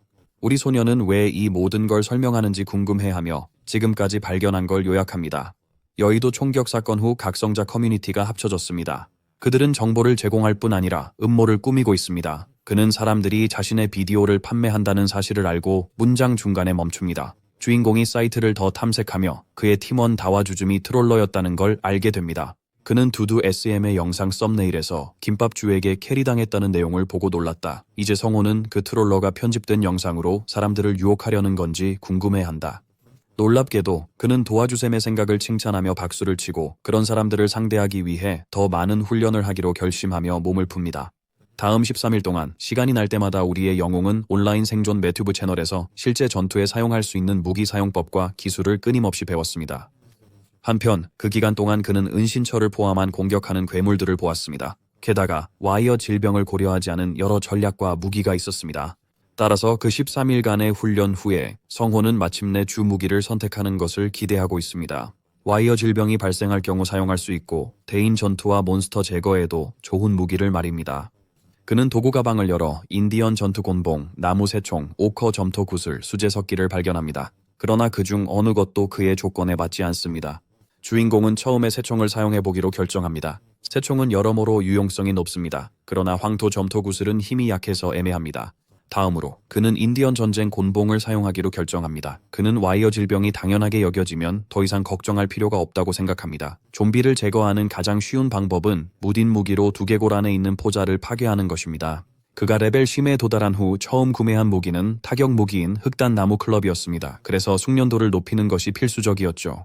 이제 소녀는 인디언 워클럽이 사람에게도 효과적인지 궁금합니다. 그는 사이킥 어웨이커를 다루기 어려워 애매하다고 생각합니다. 그래서 그는 생존 게임에서 인간을 죽이면 50점을 얻는다는 걸 알게 되었습니다. 살인자로 등록되면 근처 플레이어와의 죽음의 대결을 요구하는 살인자 시스템은 플레이어 킬링 남용을 막았습니다. 많은 사람들이 더 많은 포인트를 얻기 위해 다른 사용자들을 제거할 것이고 그로 인해 많은 불이익을 감수하게 될 것입니다. 그동안 그는 인디언 워클럽으로 더미를 완전히 파괴합니다. 그는 아이템과 스킬 파밍이 끝날 때까지 그런 플레이어들을 피하기로 결심합니다. 열심히 훈련한 후 우리의 영웅은 가게를 완전히 해체할 계획을 세우며 땀을 닦습니다. 하지만 그는 근처에서 들리는 늑대 소리에 말을 멈춥니다. 은신처 근처에서 누군가 다친 게 아닌지 놀랍니다. 나중에 성호는 보통보다 큰 늑대를 발견합니다. 소녀는 심지어 그것을 탈 수 있습니다. 시스템은 이름을 회색 늑대라고 알려줍니다. 그러나 자세히 보니 숨을 쉬지 않는다는 것을 알아차립니다. 그는 이 늑대가 길 잃은 건지 공격받아 은신처 근처로 온 건지 궁금합니다. 더 알아보려 주인공은 늑대의 부상을 확인합니다.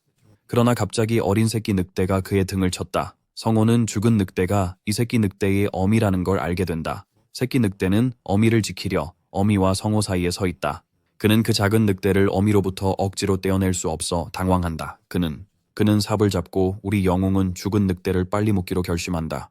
그가 구덩이를 파기 시작하며 만약 그 늑대가 괴물이었으면 뼈 크리퍼로 변할 것이고 그렇지 않다면 더 많은 괴물을 끌어들일 거라고 생각한다. 시간이 지나 구멍이 다 파였고 어린 늑대는 어미 옆에서 잠들었다. 이는 소년에게 어린 시절 자신과 키우던 개 멍치를 떠올리게 했다.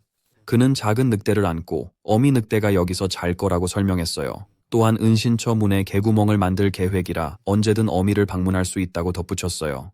그때 성호는 늑대에게 고기 한 조각을 주며 다 자랄 때까지 굶지 않게 할 것이라고 약속합니다. 그는 늑대의 뛰어난 후각으로 도움을 달라고 부탁합니다. 그가 동의하는지 물었을 때 작은 늑대는 기쁘게 부드러운 소리를 내며 대답합니다. 그런 다음 주인공은 그에게 딩고라는 이름을 지어줍니다. 그의 머리를 쓰다듬자 시스템 창이 나타나 회색 늑대와의 소통에 성공했음을 알립니다.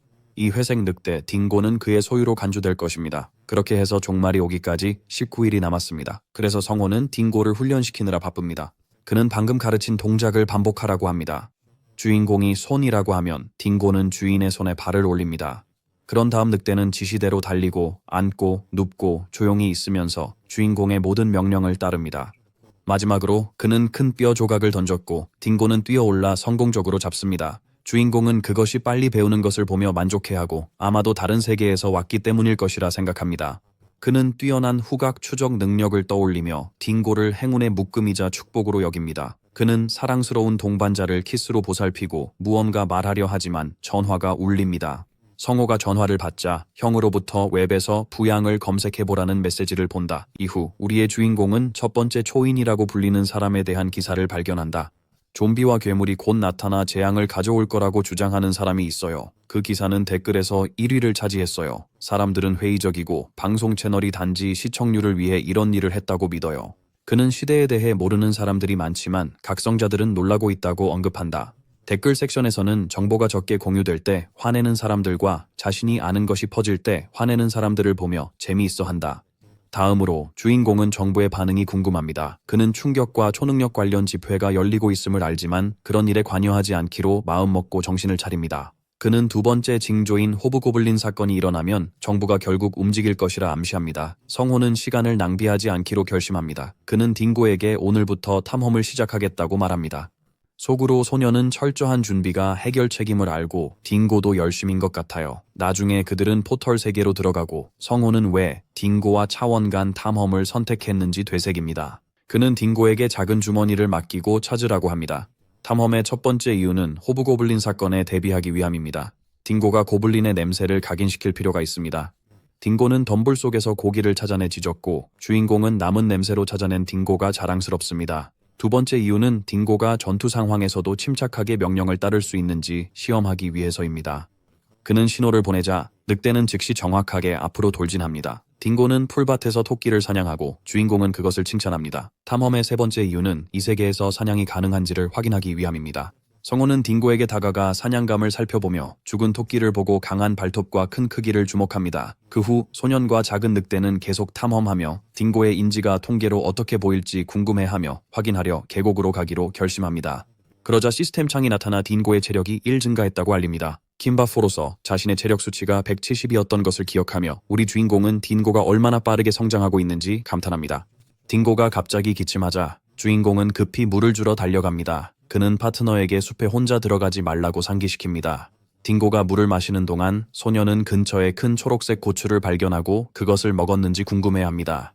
시스템은 그것을 불페퍼라고 합니다. 성호는 숲에서 발견한 것에 기뻐하며 딩고를 칭찬하고 간식을 약속합니다. 이후 그는 불페퍼를 수확하려고 땅을 팝니다. 그들은 마지막 사냥을 위해 출발합니다. 둘 다 시냇가 가장자리에 있는 바위에 앉습니다. 이번에는 딩고가 이상한 냄새나 존재를 감지하지 않아요. 속으로 소녀는 붉은 송어가 괴물이 아니고 점수나 아이템을 주지 않는다고 생각해요. 하지만 어린 딩고가 경험을 쌓는 것이 중요하고 가치 있다고 믿어요. 붉은 송어 사냥을 마친 후 주인공은 2단계 준비를 마무리하고 집으로 돌아가기로 결심합니다. 다음 날 그의 식당 전체가 철거됩니다. 철거 회사의 매니저는 주인공에게 수리 문제가 있으면 3일 이내에 연락하라고 말합니다. 그는 아침 일찍부터 일해줘서 매니저에게 진심으로 감사의 인사를 전합니다. 깊이 숨을 들이쉬며 그는 장소가 파괴된 것을 보고 슬펐지만 필요하다는 것을 알았습니다. 안으로 들어서면서 성호는 종말 후 좀비로 변하지 않는 사람들이 아마도 상점을 약탈할 것이라 생각했습니다. 그는 자신도 같은 일을 할 거라 인정하며 불평할 권리가 없다고 생각합니다. 청소를 시작하자 형이 뒤에 나타납니다. 빈 방을 보며 형은 자신도 최소한의 장비만 남겼다고 말합니다. 우리 소년이 왜 형이 여기에 있는지 궁금해하자 형은 성호의 이마에 손가락을 튕기며 전날 아무 말 없이 떠난 것에 화를 냅니다. 형은 단지 성호가 잘 있는지 보러 왔다고 합니다. 그 사이 딩고는 형을 차가운 눈빛으로 봅니다. 큽니다. 형은 성호가 개를 항상 키웠는지 궁금해하지만 성호는 그 개는 오래전에 떠났다고 설명합니다. 그는 이것이 그의 새로운 반려동물이라고 덧붙이고 형은 그 늑대가 귀엽다고 말합니다. 그러자 성호는 왜 왔는지 다시 묻고 형은 그저 확인하러 왔다고 반복합니다. 주인공은 그 말을 믿지 않자 형은 방문한 다른 이유를 공유합니다. 그는 걱정이 되었다고 인정하면서도 미경을 공격한 사람들을 찾았다고 밝혔습니다. 그렇게 해서 종말까지는 이제 17일만 남았습니다. 형과 함께 앉아있는 송성호는 항상 모자를 쓰고 다니는 것으로 유명한 김철준이 조직한 파티가 사실 미경을 목표로 하고 있다는 것을 알게 된다.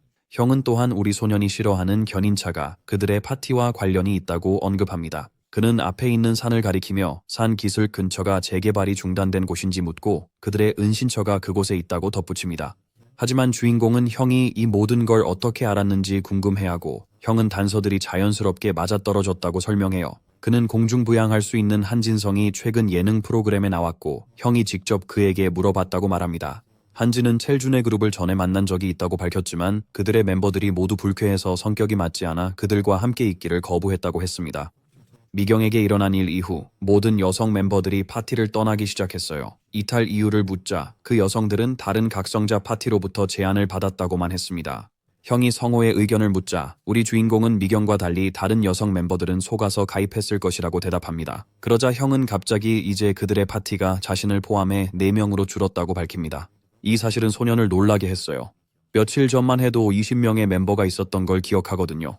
형은 자세히 설명하지 않지만 이제 그들의 파티에는 2명의 각성자만 남았다는 걸 알고 있어요.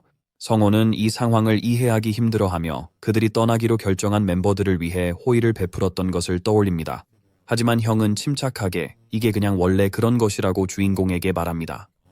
그 사람들은 자기 자신만을 생각하고 있었어. 그보다도 형은 작은 지은이를 걱정하면서 전 부인에게 연락할지 말지 고민하고 있다고 해. 소녀는 얼굴을 굳게 하고 상황이 다르다는 걸 알면서 자신의 생각이 맞는지 궁금해합니다. 그는 형에게 마음속 질문을 하고 싶어 합니다.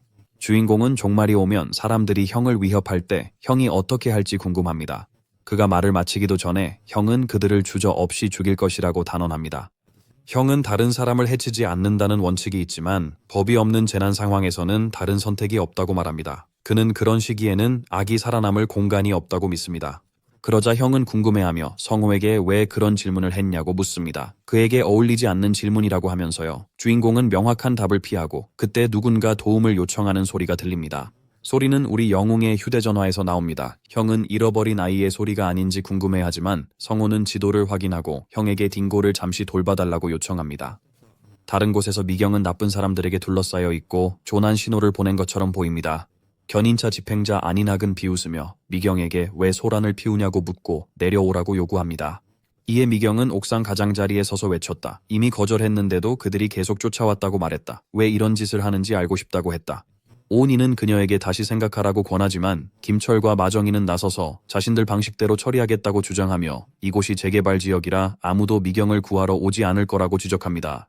김철은 그녀에게 에너지를 낭비하지 말라며 그들 모두 특성을 가지고 있다고 상기시키고 카운트다운을 시작합니다. 그동안 소녀는 골목에 숨어 무기를 준비합니다. 둘을 셀 때 그는 김철을 던지고 셋을 셀 때 김철이 타격을 받습니다. 모든 그룹 멤버들이 누가 그들을 공격하는지 혼란스러워합니다. 갑자기 주인공이 헬멧을 쓰고 나타나 정체를 드러낼지 고민하며 앞으로 나아가 상대를 공격합니다. 인디언 워 클럽으로 성호는 상대를 강하게 때리고 즉시 다른 멤버에게로 향합니다.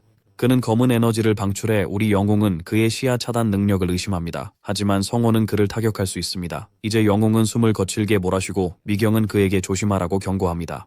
그는 돌아서서 김철이 방망이를 들고 다가오는 것을 보고 방망이가 헬멧을 때려 손상시키는 것을 본다. 성호는 그 공격의 파괴적인 힘에 놀란다. 동시에 김철은 그가 누구인지 알아차리지만 우리 주인공은 깊은 생각에 잠겨 김철의 공격 특성이 초기 단계에서도 매우 강력하다는 것을 인식하고 있습니다. 김철은 주인공을 무력화시키겠다고 맹세하고 그의 그룹 멤버들은 비각성자임에도 불구하고 전력을 다해 지원하기 위해 일어섭니다. 그들은 전기를 사용하여 주인공에게 돌진하며 그를 조롱합니다. 성호는 상대가 모든 기술을 뽐내자 어떻게 해야 할지 몰라 하며 차원 게이트를 사용할지 고민합니다. 인이 공격하려는 순간 딩고가 나타나 온인의 팔을 물어버립니다. 형이 골목에서 나와 대낮에 이러는 게 맞냐고 물으며 문제를 피하고 싶으면 떠나라고 제안합니다. 그는 1이나 12에 전화하겠다고 말합니다. 모든 그룹 멤버들은 일단 후퇴하기로 결정합니다. 형은 그들이 약해 보이지만 여전히 거만하다고 말합니다. 미경이 내려와서 바로 우리 영웅의 머리를 잡고 괜찮은지 확인합니다. 그녀는 그의 헬멧이 깨진 걸 보고 형은 소년에게 업어주겠다고 합니다. 둘 다 걱정하는 걸 본 성호는 게임에서의 옛 동료들이 떠오릅니다. 미경이 병원에 가자고 하자 주인공은 고개를 돌리며 괜찮다고 합니다. 그리고 형에게 미경을 파티에 데려올 수 있는지 묻습니다. 형은 미경이 반대하지 않는다면 문제가 없다고 말하고 미경은 기쁘게 동의합니다. 주인공은 할 일이 있다며 떠나고 형과 미경은 왜 그가 그렇게 이상하게 행동하는지 궁금해합니다. 집에 돌아온 후 주인공은 감정을 다스리고 준비의 두 번째 단계를 계획합니다. 갑작스러운 출발은 불가피했고 형과 미경이 함께 있는 걸 보니 자신의 능력 비밀을 그들에게 맡길 수 있을 것 같았습니다. 하지만 이미 결정됐습니다. 차원의 문을 최대한 활용하려면 우리 소녀는 빠르게 레벨업하고 기술 습득과 농사에 집중해야 해요. 아이템 파워로 그들을 압도하라는 문구가 더욱 강하게 울려 퍼집니다. 산악갱단과 싸운 후 그는 계획대로 종말을 준비하면 3레벨 이상의 차이가 생기게 되어 그 주변에 다시 나타나는 몬스터들이 더 강해지고 두 동료와 함께 팀을 이루기가 더 어려워질 것임을 깨닫습니다. 그는 은신처에 나무 난로 설치를 계속합니다. 덕분에 밤에 잘 잘 수 있음을 압니다. 딩고도 난로를 좋아하며 그 옆에서 편히 잠을 잡니다. 이제 주인공은 도착하면 설치할 몇 가지 물건만 남았고 그의 초기 은신처 설치가 거의 완료됩니다. 그는 결심을 굳히고 밤을 새우기로 합니다. 그렇게 해서 종말까지 16일이 남았습니다. 뉴스 앵커는 이전에 관측된 소행성에 대해 시청자들에게 업데이트를 제공합니다. 보도에 따르면 HSA는 윤잠비가 태양계의 중간 지점에 진입했다고 발표했습니다. HSA는 그 궤도를 면밀히 관찰하고 있지만 그 운석은 목성의 중력에 의해 분리되었습니다. 이에 대응하여 운석 관측 부서의 책임자인 토마스 챈들러는 대중에게 윤잠비의 두 조각인 알파와 베타가 지구에 접근할 가능성이 없다고 알립니다. 하지만 성호는 D5에 그것을 기억합니다. 종말이 오기 5날 전 윤잠비 베타가 처음으로 떨어졌습니다. 그것은 바다에 있는 러시아 선박 근처에 착륙했고 그로 인해 발생한 쓰나미가 선박을 감천항으로 밀어냈고 그렇게 해서 한국에 처음으로 좀비가 나타났습니다. 뉴스 앵커는 여의도 총격 사건에 대한 보도를 계속하고 있습니다. 장원택 대통령은 일주일째 거주지를 떠나지 않았으며 이에 야당 지도자들이 청문회를 개최하겠다는 공동 성명을 발표했습니다.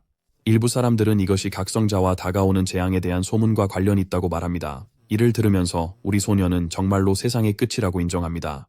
그는 언론이 드디어 이런 문제에 관심을 보이는 것이 좋다고 생각하며 이제 각성자들이 범죄를 저지르기 더 어려워질 것이라고 결론 짓습니다. 다음으로 그는 자신의 노트북으로 커뮤니티의 반응을 확인하기로 결정합니다. 주인공이 댓글 섹션을 스크롤하면서 사람들의 강한 의견이 상황에 대해 공유된 것을 봅니다. 우연히 그는 마이드림의 댓글을 발견하고 이 사람이 계속 활동 중인지 궁금했다. 마이드림은 초보자들에게 친절한 플레이어로 유명했고 성호의 그룹은 그와 몇 번 게임을 함께 했다. 나의 꿈은 벙커를 짓는 것이었고 만약 주인공이 포털이 없었다면 합류하고 싶었을지도 모른다. 그는 베테랑 친구들이 나의 꿈에 합류하지 않는 한 어떤 계약도 하지 않기로 결정하지만 나중에 참고하려고 나의 꿈의 댓글을 북마크해둔다.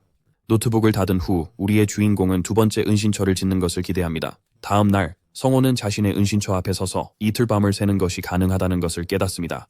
그는 지쳐있지만 완성된 외관을 보니 힘이 난다. 이제 태양광 패널로 생성된 전기를 어떻게 사용할지 알아볼 때이다. 간단히 말해 전기를 전자기기에 맞추려면 몇 가지 배선 단계가 필요하다. 다행히도 소년이 휴대폰을 충전기에 꽂았을 때 작동한다. 그는 기뻐하며 두 팔을 들어 올리고 이제 이 세상에서 생존할 기반을 마련했다고 선언합니다. 오랜만에 도파민이 솟구치는 걸 느낍니다. 어제 그는 발광석과 점화석을 수집했고 더 깊이 파고 난 후에는 흑요석보다 더 단단하고 날카로운 에메루스라는 광물을 발견했습니다. 비록 현재는 쓸모없지만 그래도 없는 것보다는 낫다고 생각합니다. 그는 나중에 LED 조명을 설치하기로 결정했지만 잠자리에 들기 전에 지하실의 식량을 정리해야 합니다. 갑자기 딩고의 큰 소리가 그의 주의를 끕니다. 밖으로 달려나가니 성호는 딩고가 수라에서 본 적이 있는 일종의 괴물인 갈기 늑대와 대치하고 있는 것을 발견합니다. 그는 보통 고지대에 사는 이 생명체들이 왜 여기에 있는지 궁금해합니다. 딩고의 분노를 관찰하면서 우리의 영웅은 이 늑대들이 딩고의 어머니를 죽인 늑대들일지도 모른다고 의심합니다. 딩고를 진정시키려 하지만 속으로는 모든 늑대를 물리칠 수 없다는 것을 알고 있습니다. 이 순간 더 나은 무기를 가지러 움직이면 등을 드러내 공격당할 위험이 있으며 이는 치명적일 수 있습니다. 그래서 주인공은 알파 늑대를 쫓아내기로 합니다. 나머지 늑대들도 따라갈 것을 알기 때문입니다. 그는 늑대들의 신중한 행동을 보며 알파 늑대가 먼저 움직일 때만 행동한다는 것을 깨닫습니다. 다음으로 그들은 공격을 조율할 수 있을지 생각합니다. 또한 늑대들이 냄새에 민감하다는 점도 주목합니다. 다행히 성호는 최루 스프레이를 갖고 있습니다. 그가 알파 늑대에게 스프레이를 뿌리면 그 늑대를 은신처에서 쫓아낼 수 있습니다. 공격당할 위험을 생각하며 그의 얼굴에 땀이 흐릅니다. 행동하기 전 그는 그것을 산만하게 하고 스프레이로 공격할 방법이 있을지 궁금해합니다. 갑자기 한 가지 아이디어가 떠오르고 그는 그것이 가능하다고 믿습니다. 자신이 직접 만든 은신처를 지키기로 결심한 소녀는 마음을 다잡습니다. 그는 즉시 알파 늑대에게 칼을 던지지만 그것은 피합니다. 그러자 알파 늑대가 우리의 영웅에게 뛰어듭니다. 하지만 가까이 오자 정원은 포털을 열고 기회를 잡아 동물에게 스프레이를 뿌립니다. 알파가 침착함을 잃고 그때 우리 주인공이 칼을 그 눈에 꽂습니다. 그러자 늑대 무리가 물러납니다. 우리 영웅은 죽음을 가까스로 피하고 자리에 앉습니다. 딩고가 그를 돌보러 오고 성호는 감사의 표시로 딩고의 머리를 쓰다듬습니다. 그는 딩고에게 앞으로 그 어머니의 복수를 해주겠다고 약속합니다. 그렇게 해서 종말까지 15일만 남게 됩니다. 지하실 정리를 마친 성호는 최소한의 방어 물품을 완성하기 위해 철물점과 약국으로 갔습니다. 형은 이미 68시간 동안 잠을 자지 못한 상태였고 늑대들과의 싸움까지 겹쳐 더욱 피로해졌습니다. 성호는 이전의 만남에서 운이 좋았다고 생각합니다. 늑대들이 늑대인간이었다면 그는 바로 당했을 것이다. 가까운 몬스터들만 신경 쓰고 무작위로 발생할 변수들을 고려하지 않았다는 점에서 자신이 부주의했을지도 모른다고 생각한다. 궁지에 몰린 성호는 땅을 넓히고 제대로 된 피난처를 짓는 생각을 합니다. 드론을 이용한 그의 조사도 같은 방향을 가리킵니다. 희형주는 멀리서 친구를 반기고 성호는 여전히 생각에 잠겨 있습니다. 그는 새로운 계획으로 농사와 물품 저장을 위한 더 많은 공간을 확보할 수 있다고 믿습니다. 두 번째 방어선을 구축한 후 신호 범위를 늘리기 위해 블루투스 비콘을 목표로 합니다. 친구가 계속 그의 이름을 부르며 여기서 무엇을 하고 있는지 물어보며 성호를 현실로 돌아오게 합니다. 간단하게 성호는 여러 가지 물건을 사러 왔다고 대답합니다. 진부로는 그가 무기를 사러 왔다고 생각하는데 이는 철물점 앞에 서 있는 상황에서 이상한 추측입니다. 희형주는 자신이 관심 있는 것이 아니라 오히려 이 멋진 여자가 관심이 있다고 밝힙니다. 그녀는 그들의 팀원 중 한 명입니다. 물건을 구매한 후 성호는 그의 친구가 이 여자를 만나 무기 구매를 막으려 하고 있다는 것을 알게 됩니다. 이 여자는 자신의 결정을 꽤 고집스럽게 지키고 있어요. 성호는 자신이 작성한 짧은 요약을 그녀에게 건네는 것이 낫다고 생각합니다. 하지만 그것을 보여줘도 이 여자는 전혀 믿지 않아요. 그녀가 우리 친구를 차가운 눈빛으로 쳐다보자 그가 겁을 먹고 그녀를 부릅니다. 갑자기 그 소녀가 말하기 시작하며 이 남자가 떡볶이 가게 주인임을 기억해내고 우리 친구는 맞다고 합니다. 그녀는 그의 외모와 성격 변화에 정말 놀랐습니다. 성호는 그녀가 자신을 무례하다고 생각한다고 추측하고 사과하지만 그녀는 지갑을 꺼내 그에게 카드를 건넵니다. 이 젊은 여성은 조소연입니다. 믿기 어렵겠지만 그녀는 의사입니다. 지적이고 매력적이죠. 그녀가 의사라는 걸 알자마자 성호는 그녀에게 게임 기본을 가르쳤습니다. 이는 그가 현준과 미경에게 했던 방식과 같았습니다.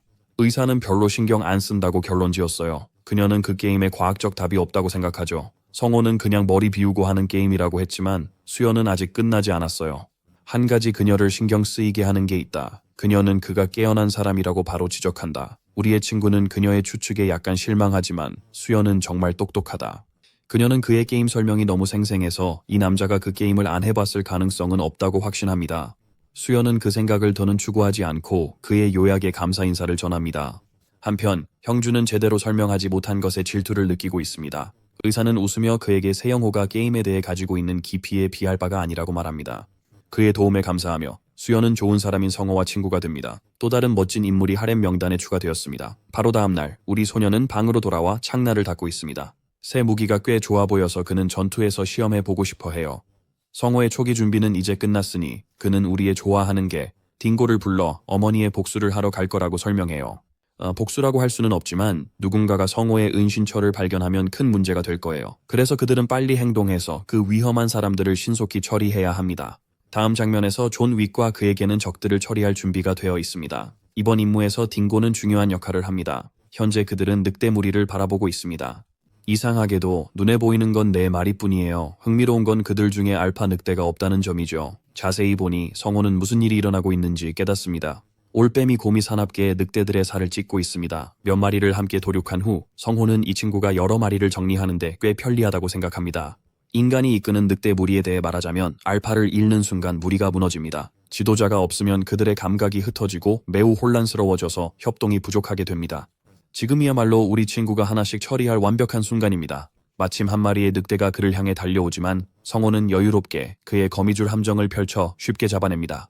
같은 사나운 늑대가 잡아먹힐까 두려워하며 강아지처럼 웁니다. 하지만 이런 속임수는 소년에게 통하지 않고 그는 즉시 창으로 늑대를 죽입니다.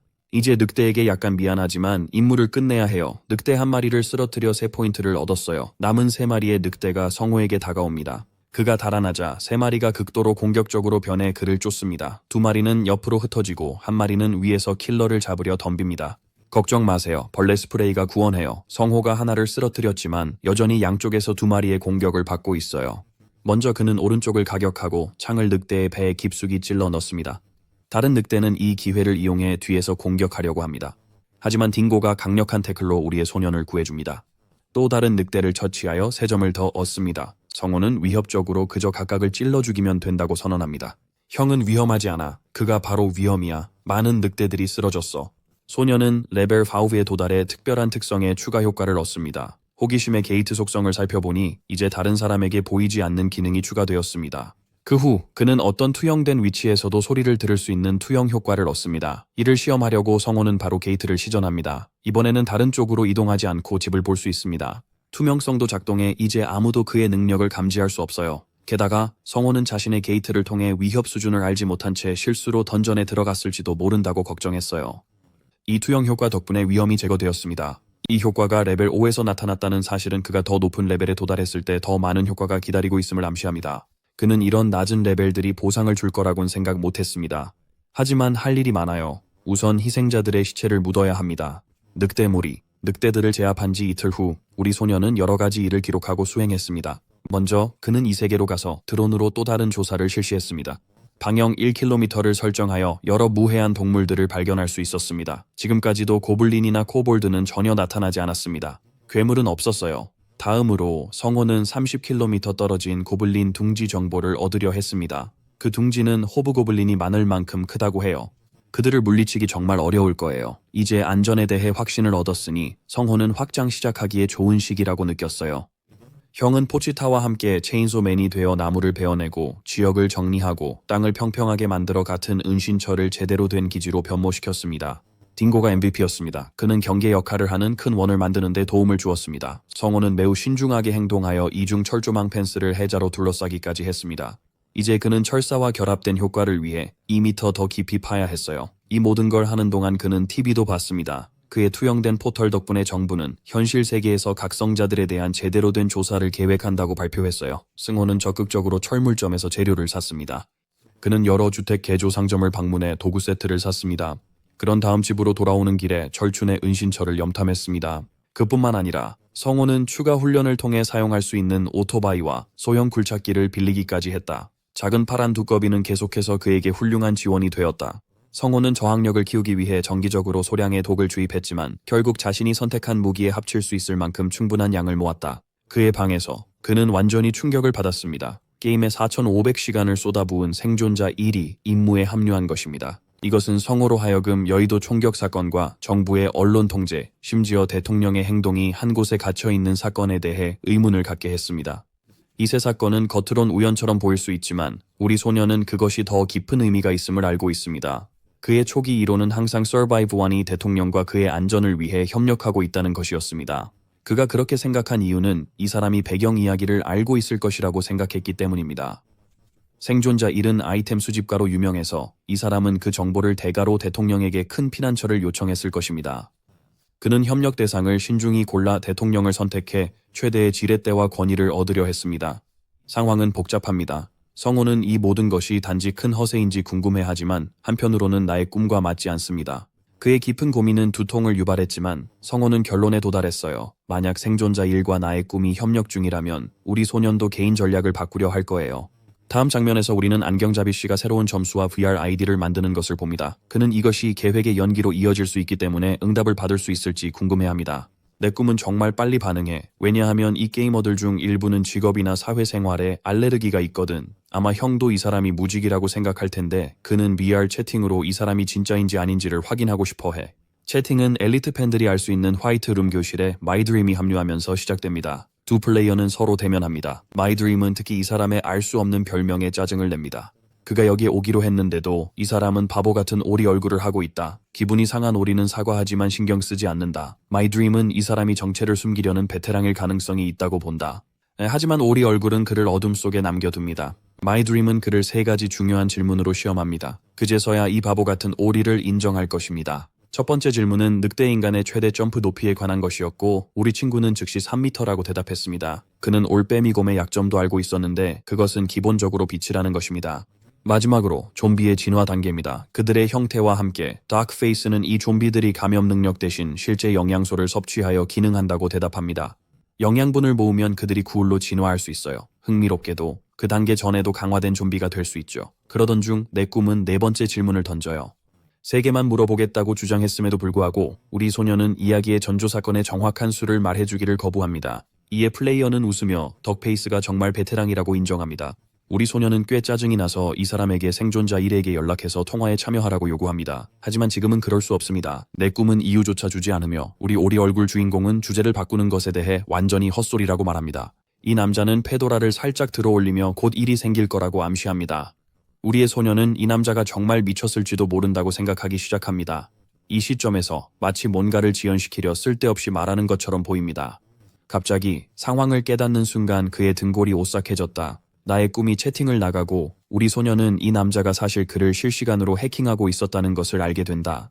그 순간 한 남자가 2명의 경호원과 함께 카페에 들어와 문을 잠그라고 지시합니다. 접수원은 그들이 할당된 시간에 대한 비용을 계산대에서 지불해야 한다고 강조하지만 이 남자는 그녀의 팔을 잡고 게임을 하러 온 것이 아니라 누군가를 찾으러 왔다고 강조합니다.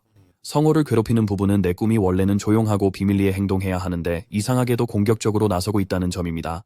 참고로 이 남자의 능력은 코드 기어스의 르루슈와 비슷해서 접수원의 마음을 조종할 수 있습니다. 어쨌든 우리 친구는 공영에 빠졌어요. 잡히면 똑같은 일이 그에게도 일어날 테니 도망쳐야 해요. 그래서 그는 화장실로 가서 차원 게이트 능력을 열어요. 한편 그를 찾는 남자는 성호의 정체를 알아내려 정신 능력을 남발하고 있습니다. 지금까지 그들은 한 곳 빼고 모든 지역을 확인했으며 그곳은 화장실로 이어집니다. 그 남자는 우리 친구가 여기 숨었다고 확신해요. 각 칸을 열어보며 이 사람이 스텔스 타입 암살자인지 궁금해하죠. 문을 확 열었을 때 아무 상관없는 사람이 화장실에 앉아있는 걸 발견하면 정말 웃길 거예요. 어쨌든 제 꿈은 은신형 몬스터를 다루는데 꽤 자신 있습니다. 그는 환경을 스캔하려고 물을 뿌립니다. 울퉁불퉁한 가장자리를 감지 중입니다. 그는 손을 휘저으며 성호를 찾으려 합니다. 우리 소녀는 게이트를 소환했지만 다행히 벽에 평평하게 놓았습니다. 사실 이 사람은 지금 같은 포털 앞에 서 있습니다. 그는 그것을 볼 수 없습니다. 조사가 끝난 후 제 꿈은 우리 소년이 잠행 사용자라는 그의 추측이 틀렸다고 고백합니다. 그것은 그가 두 번째 결론에 도달하게 만드는데 성호가 이동 전문가일 것이라는 것이다. 예산 나나미는 그의 그룹에게 전체 지역을 수색하라고 명령한다. 그의 부하들에게 성호를 잡으면 큰 보상이 있을 것이라고 상기시킨다. 포털에서 상황을 지켜보며 성호는 현실에서는 부유하고 게임에서는 겸손하지만 이런 상황에 이르고 싶지 않았다고 고백합니다. 그는 사실 자신의 꿈에 대해 감사하고 있습니다. 그동안 성호는 많은 갈등을 겪었지만 이제는 무엇을 해야 할지 거의 확신하고 있습니다. 자신을 드러내며 그는 이제 사소한 싸움을 하기로 결심하고 폭력에 대응하는 것을 더 이상 주저하지 않을 것입니다. 그의 상대는 한숨을 쉬며 성호가 어디에 숨어 있는지 의문을 품습니다. 그는 이 사람이 움직임에 기반한다고 가정하지만 그렇다 해도 오랜 시간 쌓아온 베테랑은 쉽게 추적되지 않을 것입니다. 재미있게도 우리 친구가 유령처럼 뒤에서 나타나 인사를 합니다. 제 꿈속에서는 거울에 그가 보이고 성호가 창을 들고 바로 달려듭니다. 독이 묻은 창이 그의 다리를 베고 몇 초 만에 그는 그 영향에 휩싸입니다. 이 사람은 아우라를 키우고 있었는데 실수 하나로 파멸을 맞이했습니다. 신원 확인 없이 우리 친구는 그의 얼굴을 벽에 처박으며 뒤돌아보지 말라고 합니다. 그는 그 남자를 조롱하며 그의 혈관을 타고 흐르는 독의 고통을 비웃습니다. 그가 말하려고 할 때마다 성호는 조용히 하라고 합니다. 다음으로 그는 칼을 움켜잡고 종말과 튜토리얼이 아직 시작되지 않았다고 말합니다. 살인자 시스템도 마찬가지라며 성호는 그의 허리에 감겨있는 총을 베어냅니다. 진지하고 무서운 어조로 성호는 지금 당장 그를 죽여도 아무런 처벌을 받지 않을 것이라고 잔인하게 선언합니다. 그의 칼날이 그 남자의 목 주위에 맴도는데 그는 착한 아이처럼 조용히 있습니다. 그래서 성호는 이 녀석이 처음으로 조용히 있는 것을 보고 감명을 받습니다. 그의 몸은 의식이 있어도 축 늘어집니다. 독 때문에 당분간 움직이지 않을 겁니다. 첫 번째 질문으로 성호는 이 남자가 왜 생존자 일을 팔아넘기려 했고 그로 인해 무고한 사람들을 표적으로 삼았는지 물어봅니다. 대신 다른 사람들을 사냥하려 했던 이 남자는 이제 단지 마비된 희생자가 되어 있었습니다. 손가락 하나 까딱하지 않고 사냥할 수 있는 한심한 괴물. 내 꿈은 총을 든 성호를 저주하며 그를 잡으려는 생각만으로도 치러야 할 대가라고 상기시킨다. 우리 친구는 칼을 잡고 소름 끼치게도 이 사람을 만나면 실제로 죽일 거라고 위협합니다. 그 후 성호는 꿈의 그룹이 도착하기 훨씬 전에 카페를 빠져나갔습니다. 그는 무사히 집에 도착한 후 다른 차원으로 갔다. 여기서 그는 총을 분해하고 이 사람의 신분증을 조사하기 시작했다. 그 사람의 이름은 권경준이다. 그는 30대 후반으로 골프클럽을 운영하며 3개의 벙커를 통제합니다. 또한 여러 여성들에게 경제적 지원을 하여 많은 여성들과 재산을 얻고 있습니다. 그의 능력에 대해 성호는 게임에 투자한 시간에 비해 매우 강력한 능력을 가졌을 것이라 추측합니다. 그 능력은 정신 조종과 관련이 있습니다. 그것은 명확합니다. 이 모든 유용한 정보는 이제 성호가 사용할 수 있습니다. 물론 게임에서 몇천 시간을 보낸다고 해서 기술이 향상되는 것은 아닙니다. 벨로란트와 카운터 스트라이크에서도 인생을 게임에 바친 사람들은 10,000시간을 투자해도 여전히 제자리 걸음입니다. 어쨌든 성호는 게임이 언제나 생존을 최우선으로 여긴다는 것을 이해하고 있으며 그래서 그의 포탈 스킬은 베테랑들에게는 일종의 치트와도 같습니다. 지금으로서는 그는 다른 베테랑의 기술을 확인할 수 있을 때까지 이것을 이론으로 유지하고 싶어합니다. 다음으로 성호는 종말이 곧 올 것이라고 생각하며 총을 시험합니다. 그는 확고한 확신을 품고 딩고의 안내를 따라 숲을 지나간다. 이곳에서 개가 흥미로운 지역에서 짖는다. 경찰관 시신이 고블린들과 함께 여기저기 흩어져 있다. 침착하게 소녀는 시신 상태를 확인한다. 알고 보니 경찰관 중 한 명이 살아있다. 치명적인 상처는 없지만 그는 마비독에 맞았습니다. 하지만 더 걱정스러운 부분은 그의 무기가 사라졌다는 것입니다. 처음부터 무기가 없었을 가능성도 있지만요. 어쨌든 성호는 2시신을 함께 놓고 30분 동안 여기서 쉬면서 효과가 가라앉도록 지시합니다. 그런 다음 그는 고블린 시체들을 살펴보기 위해 고개를 돌립니다. 처음 보자마자 그는 총알 구멍이 여러 개 있는 것을 발견했고 이는 경찰관들이 실제로 총을 가지고 있었다는 것을 확인시켜 주었습니다. 큰 의문은 왜 총만 사라졌느냐는 것입니다. 잠시 생각한 후 성호는 깨달음을 얻게 됩니다. 이것이 금색 고블린의 소행이라고 의심하지만 그를 더욱 흥분시키는 것은 그 고블린을 직접 사냥하고 싶기 때문입니다. 새로운 계획을 세운 후 우리의 소녀는 그의 전화로 긴급 서비스를 호출합니다. 그는 정확한 위치와 고블린 시체를 묻으라는 지시가 적힌 메모도 남겼습니다. 성호는 괴물들이 이미 대중에게 익숙하다는 걸 알아서 안전하게 행동하는 게 무의미하다고 생각합니다. 지금 그는 시간과 싸우고 있습니다. 그는 이 작은 살인 기계가 그를 도와줄 수 있기를 바라고 있습니다. 다른 지역에서는 고블린과 각성하지 않은 사람이 싸우고 있습니다. 고블린이 공격을 피하고 도망칩니다. 3마리 남았습니다. 한편 친구는 이 방법이 맞는지 대장에게 묻습니다. 그는 왜 능력도 없으면서 탱커 역할을 해야 하는지 이해하지 못합니다. 대장은 정신력에서 우위를 점하는 자신의 스킬을 사용합니다. 이 스킬의 유일한 문제는 사용하기까지 시간이 걸린다는 것입니다. 친구는 돌을 준비해 두었고 이제 그것들을 던져 고블린을 공격하고 있습니다. 그는 지원 역할을 하고 있는 동안 그의 친구가 나머지 파티 멤버들이 언제 도착할지를 묻습니다. 그의 대장은 파티가 가이아 산으로 올라갔지만 그들이 멈춰서 산을 오르지 못했다고 들었습니다. 능력이 없는 평범한 사람에게는 충격적인 사실입니다. 그는 후퇴하고 싶어 하지만 그의 대장은 계속 밀고 나가야 한다고 믿습니다. 3마리의 고블린이 그 남자를 덮쳐서 공격하려고 할 때 더 많은 돌들이 고블린들의 얼굴을 가격하여 그들을 물리칩니다.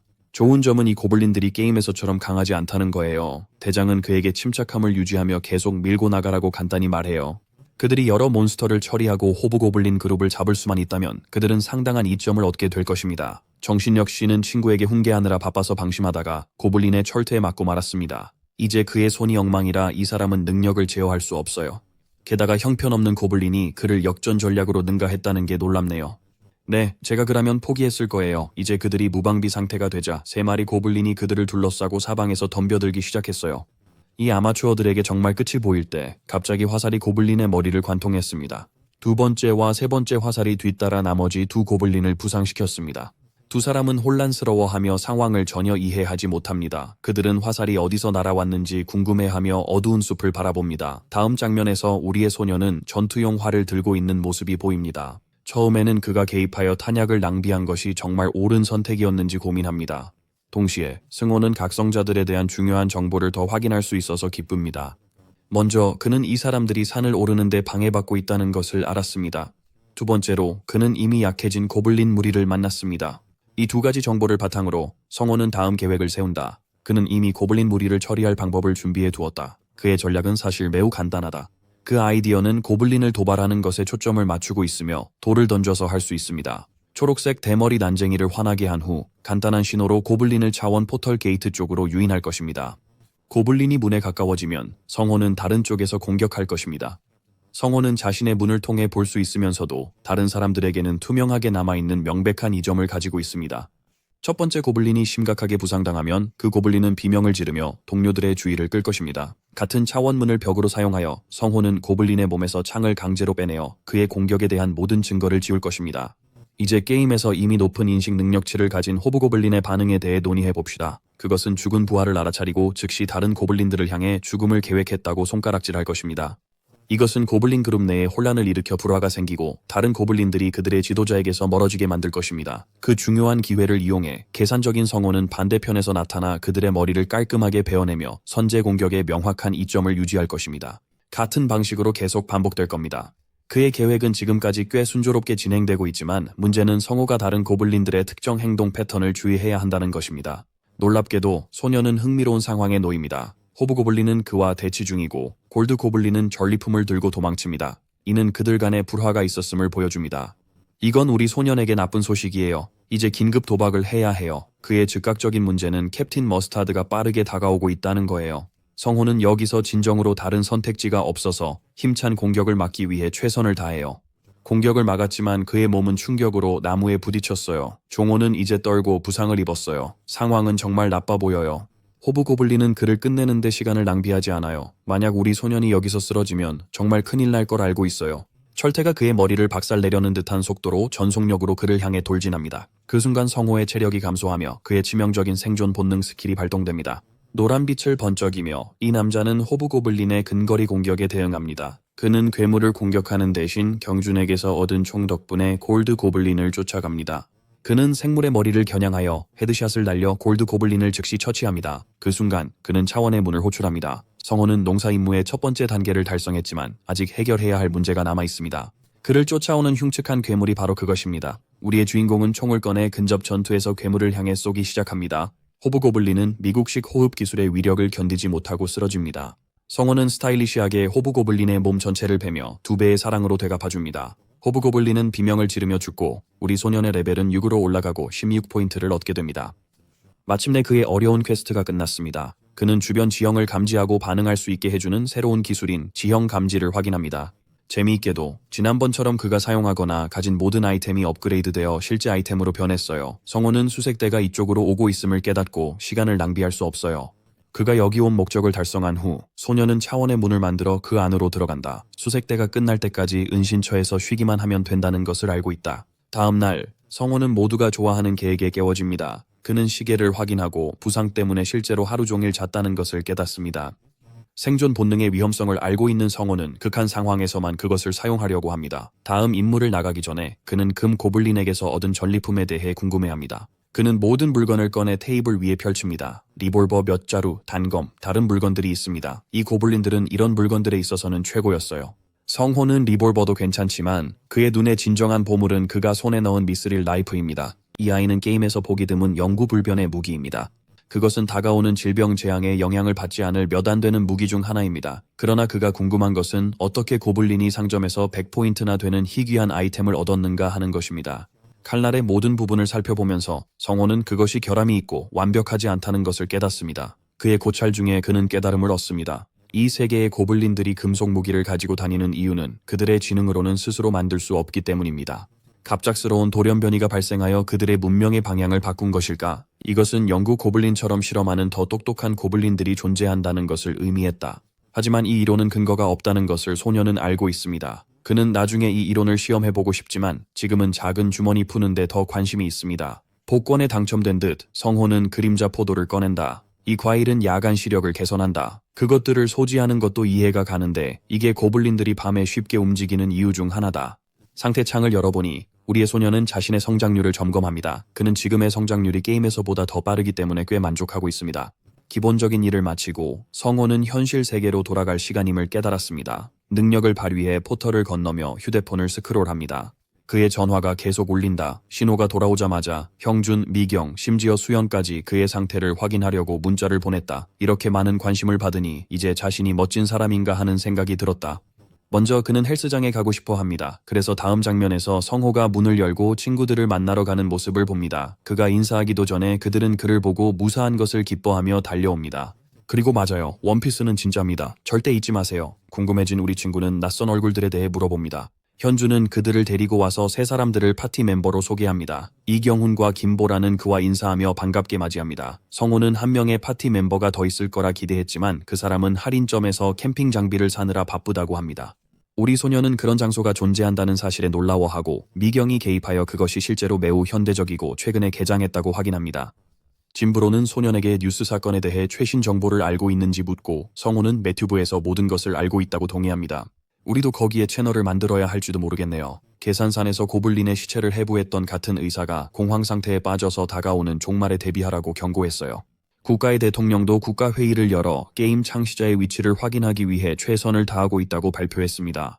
현지는 승호의 다음 목표가 뭔지 궁금해합니다. 모든 파티가 이곳에 모인 이유는 친구의 게임 지식 덕분입니다. 경우는 현준이 계속 조언을 구하는 게 좀 짜증납니다. 이미 고블린이 점수를 준다고 말했기 때문입니다. 그래서 각성한 사람이 괴물을 죽이면 레벨 1에서 2로 바로 올라갑니다.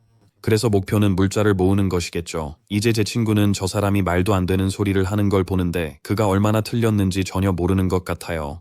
그에게 말하며 성호는 그것이 전부 틀렸다고 밝힙니다. 이 불량한 녀석은 성호의 말을 끊고 게임을 해봤냐고 묻습니다. 다른 의견을 전혀 들으려 하지 않는 고집센 레딧 유저처럼 행동합니다. 성호는 정체를 숨기려 게임을 안 해봤다고 주장하지만 그 정도면 이 남자가 계속 떠들고 치명타를 날리기에 충분합니다. 커뮤니티를 맹목적으로 신뢰하는 건 현명하지 않다고 합니다. 보라는 다른 여자아이로 이 남자에게 질문을 하려고 돌아섭니다.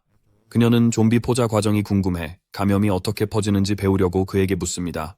그녀는 또한 그 과정에 관련된 어떤 조건이 있는지 요구합니다. 이에 대해 이 남자는 터무니없이 깨어난 사람과 접촉한 적이 있는 사람은 좀비가 되지 않는다고 말하는데 이는 정말 이상한 대답입니다. 경우는 테이블을 세게 치며 자신의 우위를 유지하려고 일어납니다. 그는 자신이 각성자가 되었기 때문에 자신의 경험이 모든 것이라고 생각하며 심지어 비각성자들이 그와 상호작용하더라도 자동으로 포즈에서 안전해질 것이라고 믿고 있습니다. 별거 아닌데도 보라는 쉽게 설득되어 그를 마치 전문가처럼 붙잡고 있습니다. 그러다가 미경이 자신의 질문을 던지는데 이 사람이 어려운 튜토리얼을 클리어했는지 묻습니다. 경우는 그녀의 말을 또다시 끊고 자신이 보호할 것이니 걱정할 필요 없다고 강조한다. 이 건방진 사람은 성호의 눈에 거슬린다. 경운의 이론에 어느 정도 신뢰를 주지만 각성한 사람들이 포제에 완전 면역을 가진다는 절대적인 증거는 전혀 없다는 것도 이해하고 있습니다. 성호는 이 대화가 한 사람 때문에 끝났다고 느끼며 왜 현준이 자신을 불렀는지 이해하게 됩니다. 이 트롤과 그의 장난을 잊고 성호는 자리를 뜨려고 일어납니다. 친구들이 머물라고 했지만 성호는 트롤 같은 사람과 지식을 공유할 생각이 없어 나중에 다시 만나자며 작별 인사를 했다. 피트니스 클럽을 떠난 후 그는 철병이 오기 전에 포인트를 모을 수 있는 여러 장소를 찾아냈습니다. 성호는 친구들이 말해준 캠핑 장비 상점에 관심이 있었습니다. 결국 모든 계획을 마친 후 그는 집 앞에 서서 우아한 수연을 발견했습니다. 그녀는 그에게 줄 것이 있었고 충분히 기다릴 만큼 인내심이 있었습니다. 수연은 구급상자를 꺼내지만 사실 그것은 처방전 없이는 살 수 없는 진통제와 몇 가지 항생제로 가득 차 있습니다. 특별한 선물입니다. 성호는 그녀의 제스처에 정말 놀랐습니다. 의사는 결국 그녀의 주소를 공개하지만 그녀는 이미 그것을 다시 파우치에 적어두었습니다. 우리 소녀는 그녀의 행동에 혼란스러워하지만 이 귀여운 의사는 그를 알게 된 대가로 자신의 위치를 공유하는 것이 당연하다고 생각합니다. 그런데 저는 수연팀입니다. 미경은 차아인의 저렴한 버전 같아. 아까 말했듯이 수연은 그에게 작별 인사하고 서둘러 떠난다. 그녀의 감독과의 약속, 그녀가 걷다가 문득 마지막으로 한 가지를 기억해요. 수연은 미소 지으며 그에게 약값을 내라고 상기시켜요. 그녀가 그에게 주소를 준 이유가 있었다. 성호가 죽었다는 소식을 듣고 그는 수연의 의도를 전혀 이해할 수 없고 그녀의 행동도 이해할 수 없다. 그들이 헤어진 후 시간은 빨리 흘렀습니다. 그동안 소녀는 도시 여기저기를 돌아다니며 여러 가게에서 물건들을 모았어요. 그리고 적절한 저장 시설을 만들었어요. 샌드위치 패널 추가 후 그는 물건을 안에 넣을 준비가 되었어요. 그가 예약한 미니 굴삭기 기억나시죠? 그래서 성호는 그 굴삭기를 최대한 활용해 건설을 시작했어요. 결국 세계 상태는 더 극적으로 변했어요. 대중 혼란, 뒤엉킨 정치, 진실을 둘러싼 논쟁, 회의론자 갈등이 계속됐습니다. 이 모든 요인으로 유엔 긴급 회의가 열렸고 미국 대통령의 한국 방문 계획이 논의되었습니다. 결국 HSA는 상상할 수 없던 무언가를 감지했습니다. 그 모든 일이 일어날 예정인 가운데 좀비 시대를 시작할 소행성이 지구로 돌진하고 있었습니다. 그로부터 나흘 후 성호는 감천한개 서서 아름다운 해양 경치를 바라보고 있었습니다. 여기서 러시아 선박 사건이라고 불리는 마지막 배경 이야기 또는 전조 사건이 일어날 것입니다. 성호는 주변에 아무도 없는 것을 확인한 후 마지막 준비를 하기 위해 버려진 건물에 들어갔습니다. 여기서 그는 문을 열고 이곳에 온 이유를 설명합니다. 좀비가 될 가능성이 높음에도 불구하고 그는 배에서 다양한 총기를 얻고 싶어 합니다. 좀비 포제에 대한 것은 그것들이 입자빔 형태의 병원체라는 것입니다. 그것은 쉽게 피할 수 있는 것이 아닙니다. 여기서 좀비가 되든 5날 후에 좀비가 되든 차이는 없었다. 특히 가족과 함께 살지 않는 사람에게는 더 그랬다. 성호는 딩고와 다른 세상에서 살 수 있다는 걸 알았지만 그러면 그의 인생은 인간으로서의 의미가 없음을 알았다. 준비를 마친 그는 자살 임무를 하러 나온 것이 아님을 명확히 하기 시작합니다. 그는 단지 많은 사람들이 감히 하지 못할 선택을 하고 있을 뿐입니다. 더 큰 이익을 위해 더 나은 길을 택하는 것, 그게 인생입니다. 그래서 성호는 이 스토리의 패치노트를 확인하고 10포인트 무기가 흑단 곤봉이라 가정합니다. 이 시점에서 좀비들이 얼마나 약해질지 궁금해집니다. 점수에도 영향을 미칠 것입니다. 소행성이 도착한 이후에. 세부 사항들이 너무 자신감 있게 작성되어 게임 제작자가 이 모든 일을 알고 있었던 게 확실합니다. 상황이 악화되었을 때 성호는 핸드폰을 보고 있었습니다. 그는 세 번째 전조 현상과 관련된 쓰나미 경고에 대한 긴급 문자를 받습니다. 다음 장면에서는 물이 해안선에 닿고 매번 파동마다 점점 높아집니다. 바다 위 배가 파도에 휘말려 흔들립니다. 성호는 물이 도시를 범람시켰음을 깨닫고 이제 몬스터와 좀비 중 어느 것을 상대할지 선택해야 합니다. 배를 주위에 깊게 보며 그는 자연재해가 인간을 얼마나 절망적으로 만드는지 말한다. 그럼에도 그는 이 혼란 속에서 자신의 배로 다음 행동을 취해야 했다. 성호는 배를 지탱하며 전속력으로 달려 건물 아래로 뛰어내립니다. 시간이 부족했기 때문에 정부 요원이 도착하기 전에 이를 해결해야만 했습니다. 얼마 후 그는 배에 자신을 묶습니다. 지금까지는 별일 없어요. 각성자는 좀비가 되지 않는다는 점이 있습니다. 즉 경운의 이론이 옳았다는 의미입니다. 사실 우리 친구는 짜증도 나지 않아요. 그것은 이미 훌륭한 소식입니다. 그래서 그는 계획의 다음 단계를 위해 사다리를 오릅니다. 여기서 좀비들이 배 위에 숨어 있습니다. 그는 그들을 불러 주의를 끕니다. 형은 방패와 철퇴를 들고 반바지를 입고 파워레인저처럼 여기 왔어요. 게임 속 좀비들은 늘 특별한 특성을 지녔어요. 게임 덕에 바이러스를 퍼뜨릴 수는 없었지만 주변 모든 것을 먹잇감으로 봤어요. 그들은 더 많은 영양소를 흡수하여 더욱 강력해졌습니다. 성호는 좀비에게 돌진하여 방패로 하나를 때려 눕혔습니다. 첫 번째 좀비를 쓰러뜨린 후 그는 철퇴를 들고 좀비에게 턱을 고정하라고 한다. 그리고 이 남자는 좀비의 얼굴을 철퇴로 내려쳐서 훌륭한 성형수술을 해준다. 2마리가 쉽게 쓰러지자 성호는 좀비들이 너무 약해진 게 아닌가 의아해한다. 그는 2포인트를 얻고 예전엔 좀비를 죽이려면 최소 2번 이상 타격해야 했지만 이제는 한 번만 필요하다는 걸 기억한다. 오크들과의 일들을 기억하며 그는 경계를 늦추지 않기로 결심했다. 그런 실수를 2번이나 하면 목숨을 잃을 수도 있었다. 다음으로 성호는 복도를 확인하고 안에 갇힌 좀비 무리를 발견했다. 몇몇이 돌아다니고 있어 그는 빠르게 앞으로 나가 좌우로 그들을 괴롭힙니다. 성호의 목표는 권총을 찾는 것이므로 조타시를 목표로 삼습니다. 그때 총성이 들려 그를 놀라게 했다. 배에 있는 좀비들이 그 소리로 몰려가고 있어 누군가가 생존했을 리가 없었다. 승호는 비각성자가 각성자와 접촉 후 포자를 견디고 살아남는 것이 운이 좋다고 인정합니다. 그의 우선순위는 이 사람을 구해 더 많은 정보를 얻는 것입니다.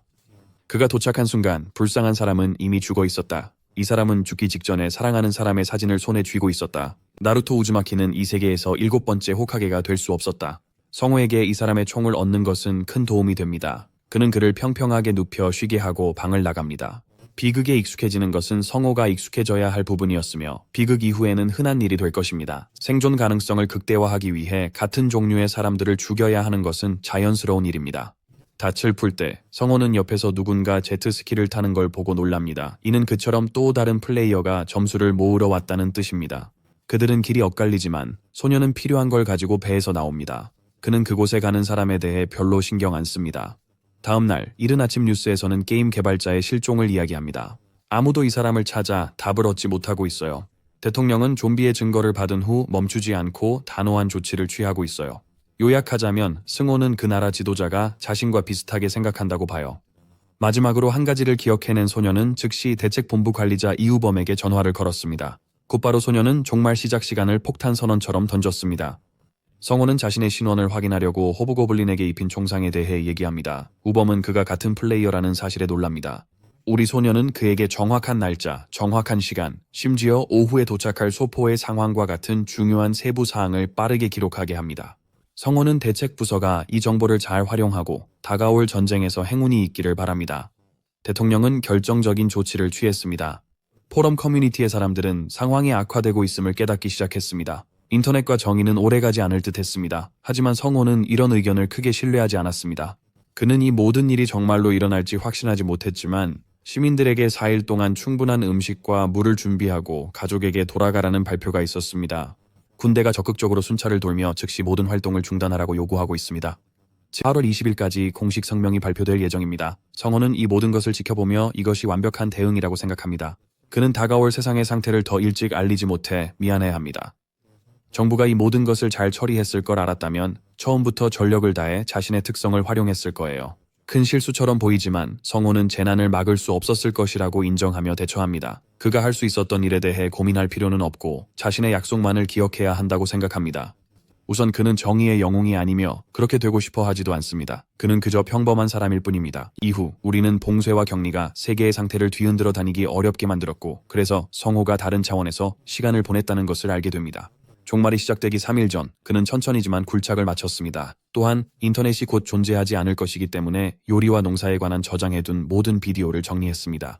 종말 이틀 전 그는 딩고와 주변을 정찰하다가 황금사과 몇 개를 발견한 것을 행운으로 여겼습니다. 이로 인해 이곳이 마법에 걸린 곳인지 비옥한 땅으로 축복받은 곳인지 궁금해졌습니다. 종말 하루 전 마지막 문제가 발생했습니다. 성호는 창고에서 고구마 젤리 2팩이 사라진 것을 발견했습니다. 여기에 말린 포도도 있습니다. 딩고가 젤리를 먹었을 거라는 추측이 나오지만 정직한 강아지는 고개를 저으며 부인합니다.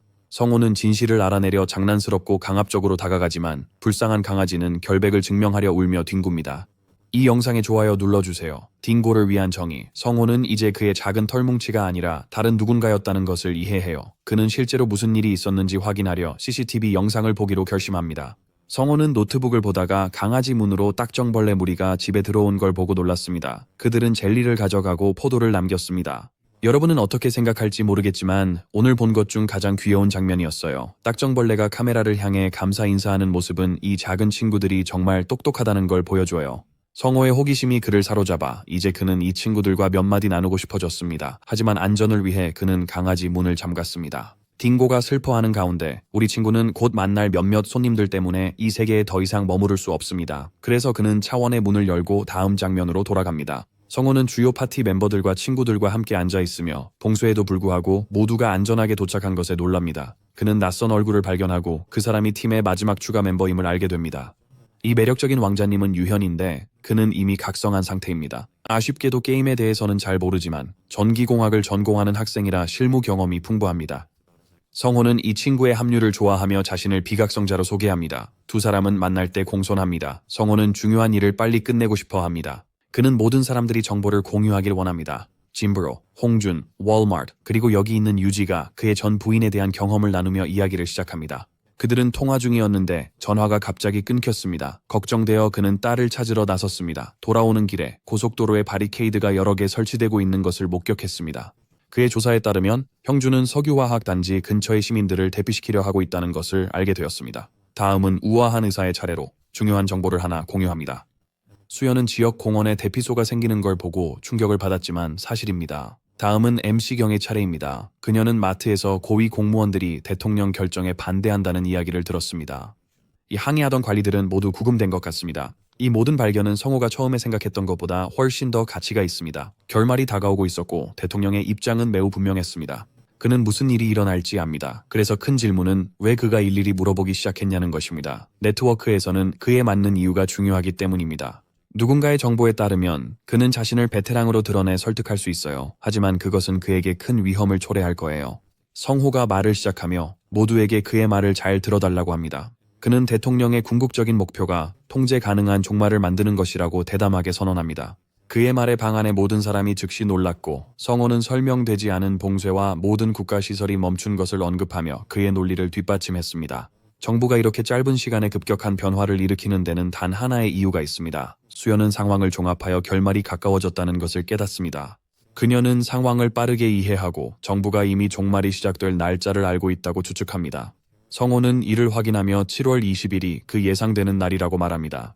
당황한 유현은 가족에게 알리려 일어났지만 친구가 소리쳤다. 그는 이 패배자들이 정신 잃는 걸 원치 않는다. 심지어 잔인하게 들릴지라도 개인 생존이 가족보다 훨씬 더 중요하다는 뜻이었습니다. 성호는 방 안의 모두에게 내일부터 그들 중 누군가가 좀비로 변할 수 있음을 냉정하게 상기시켰습니다.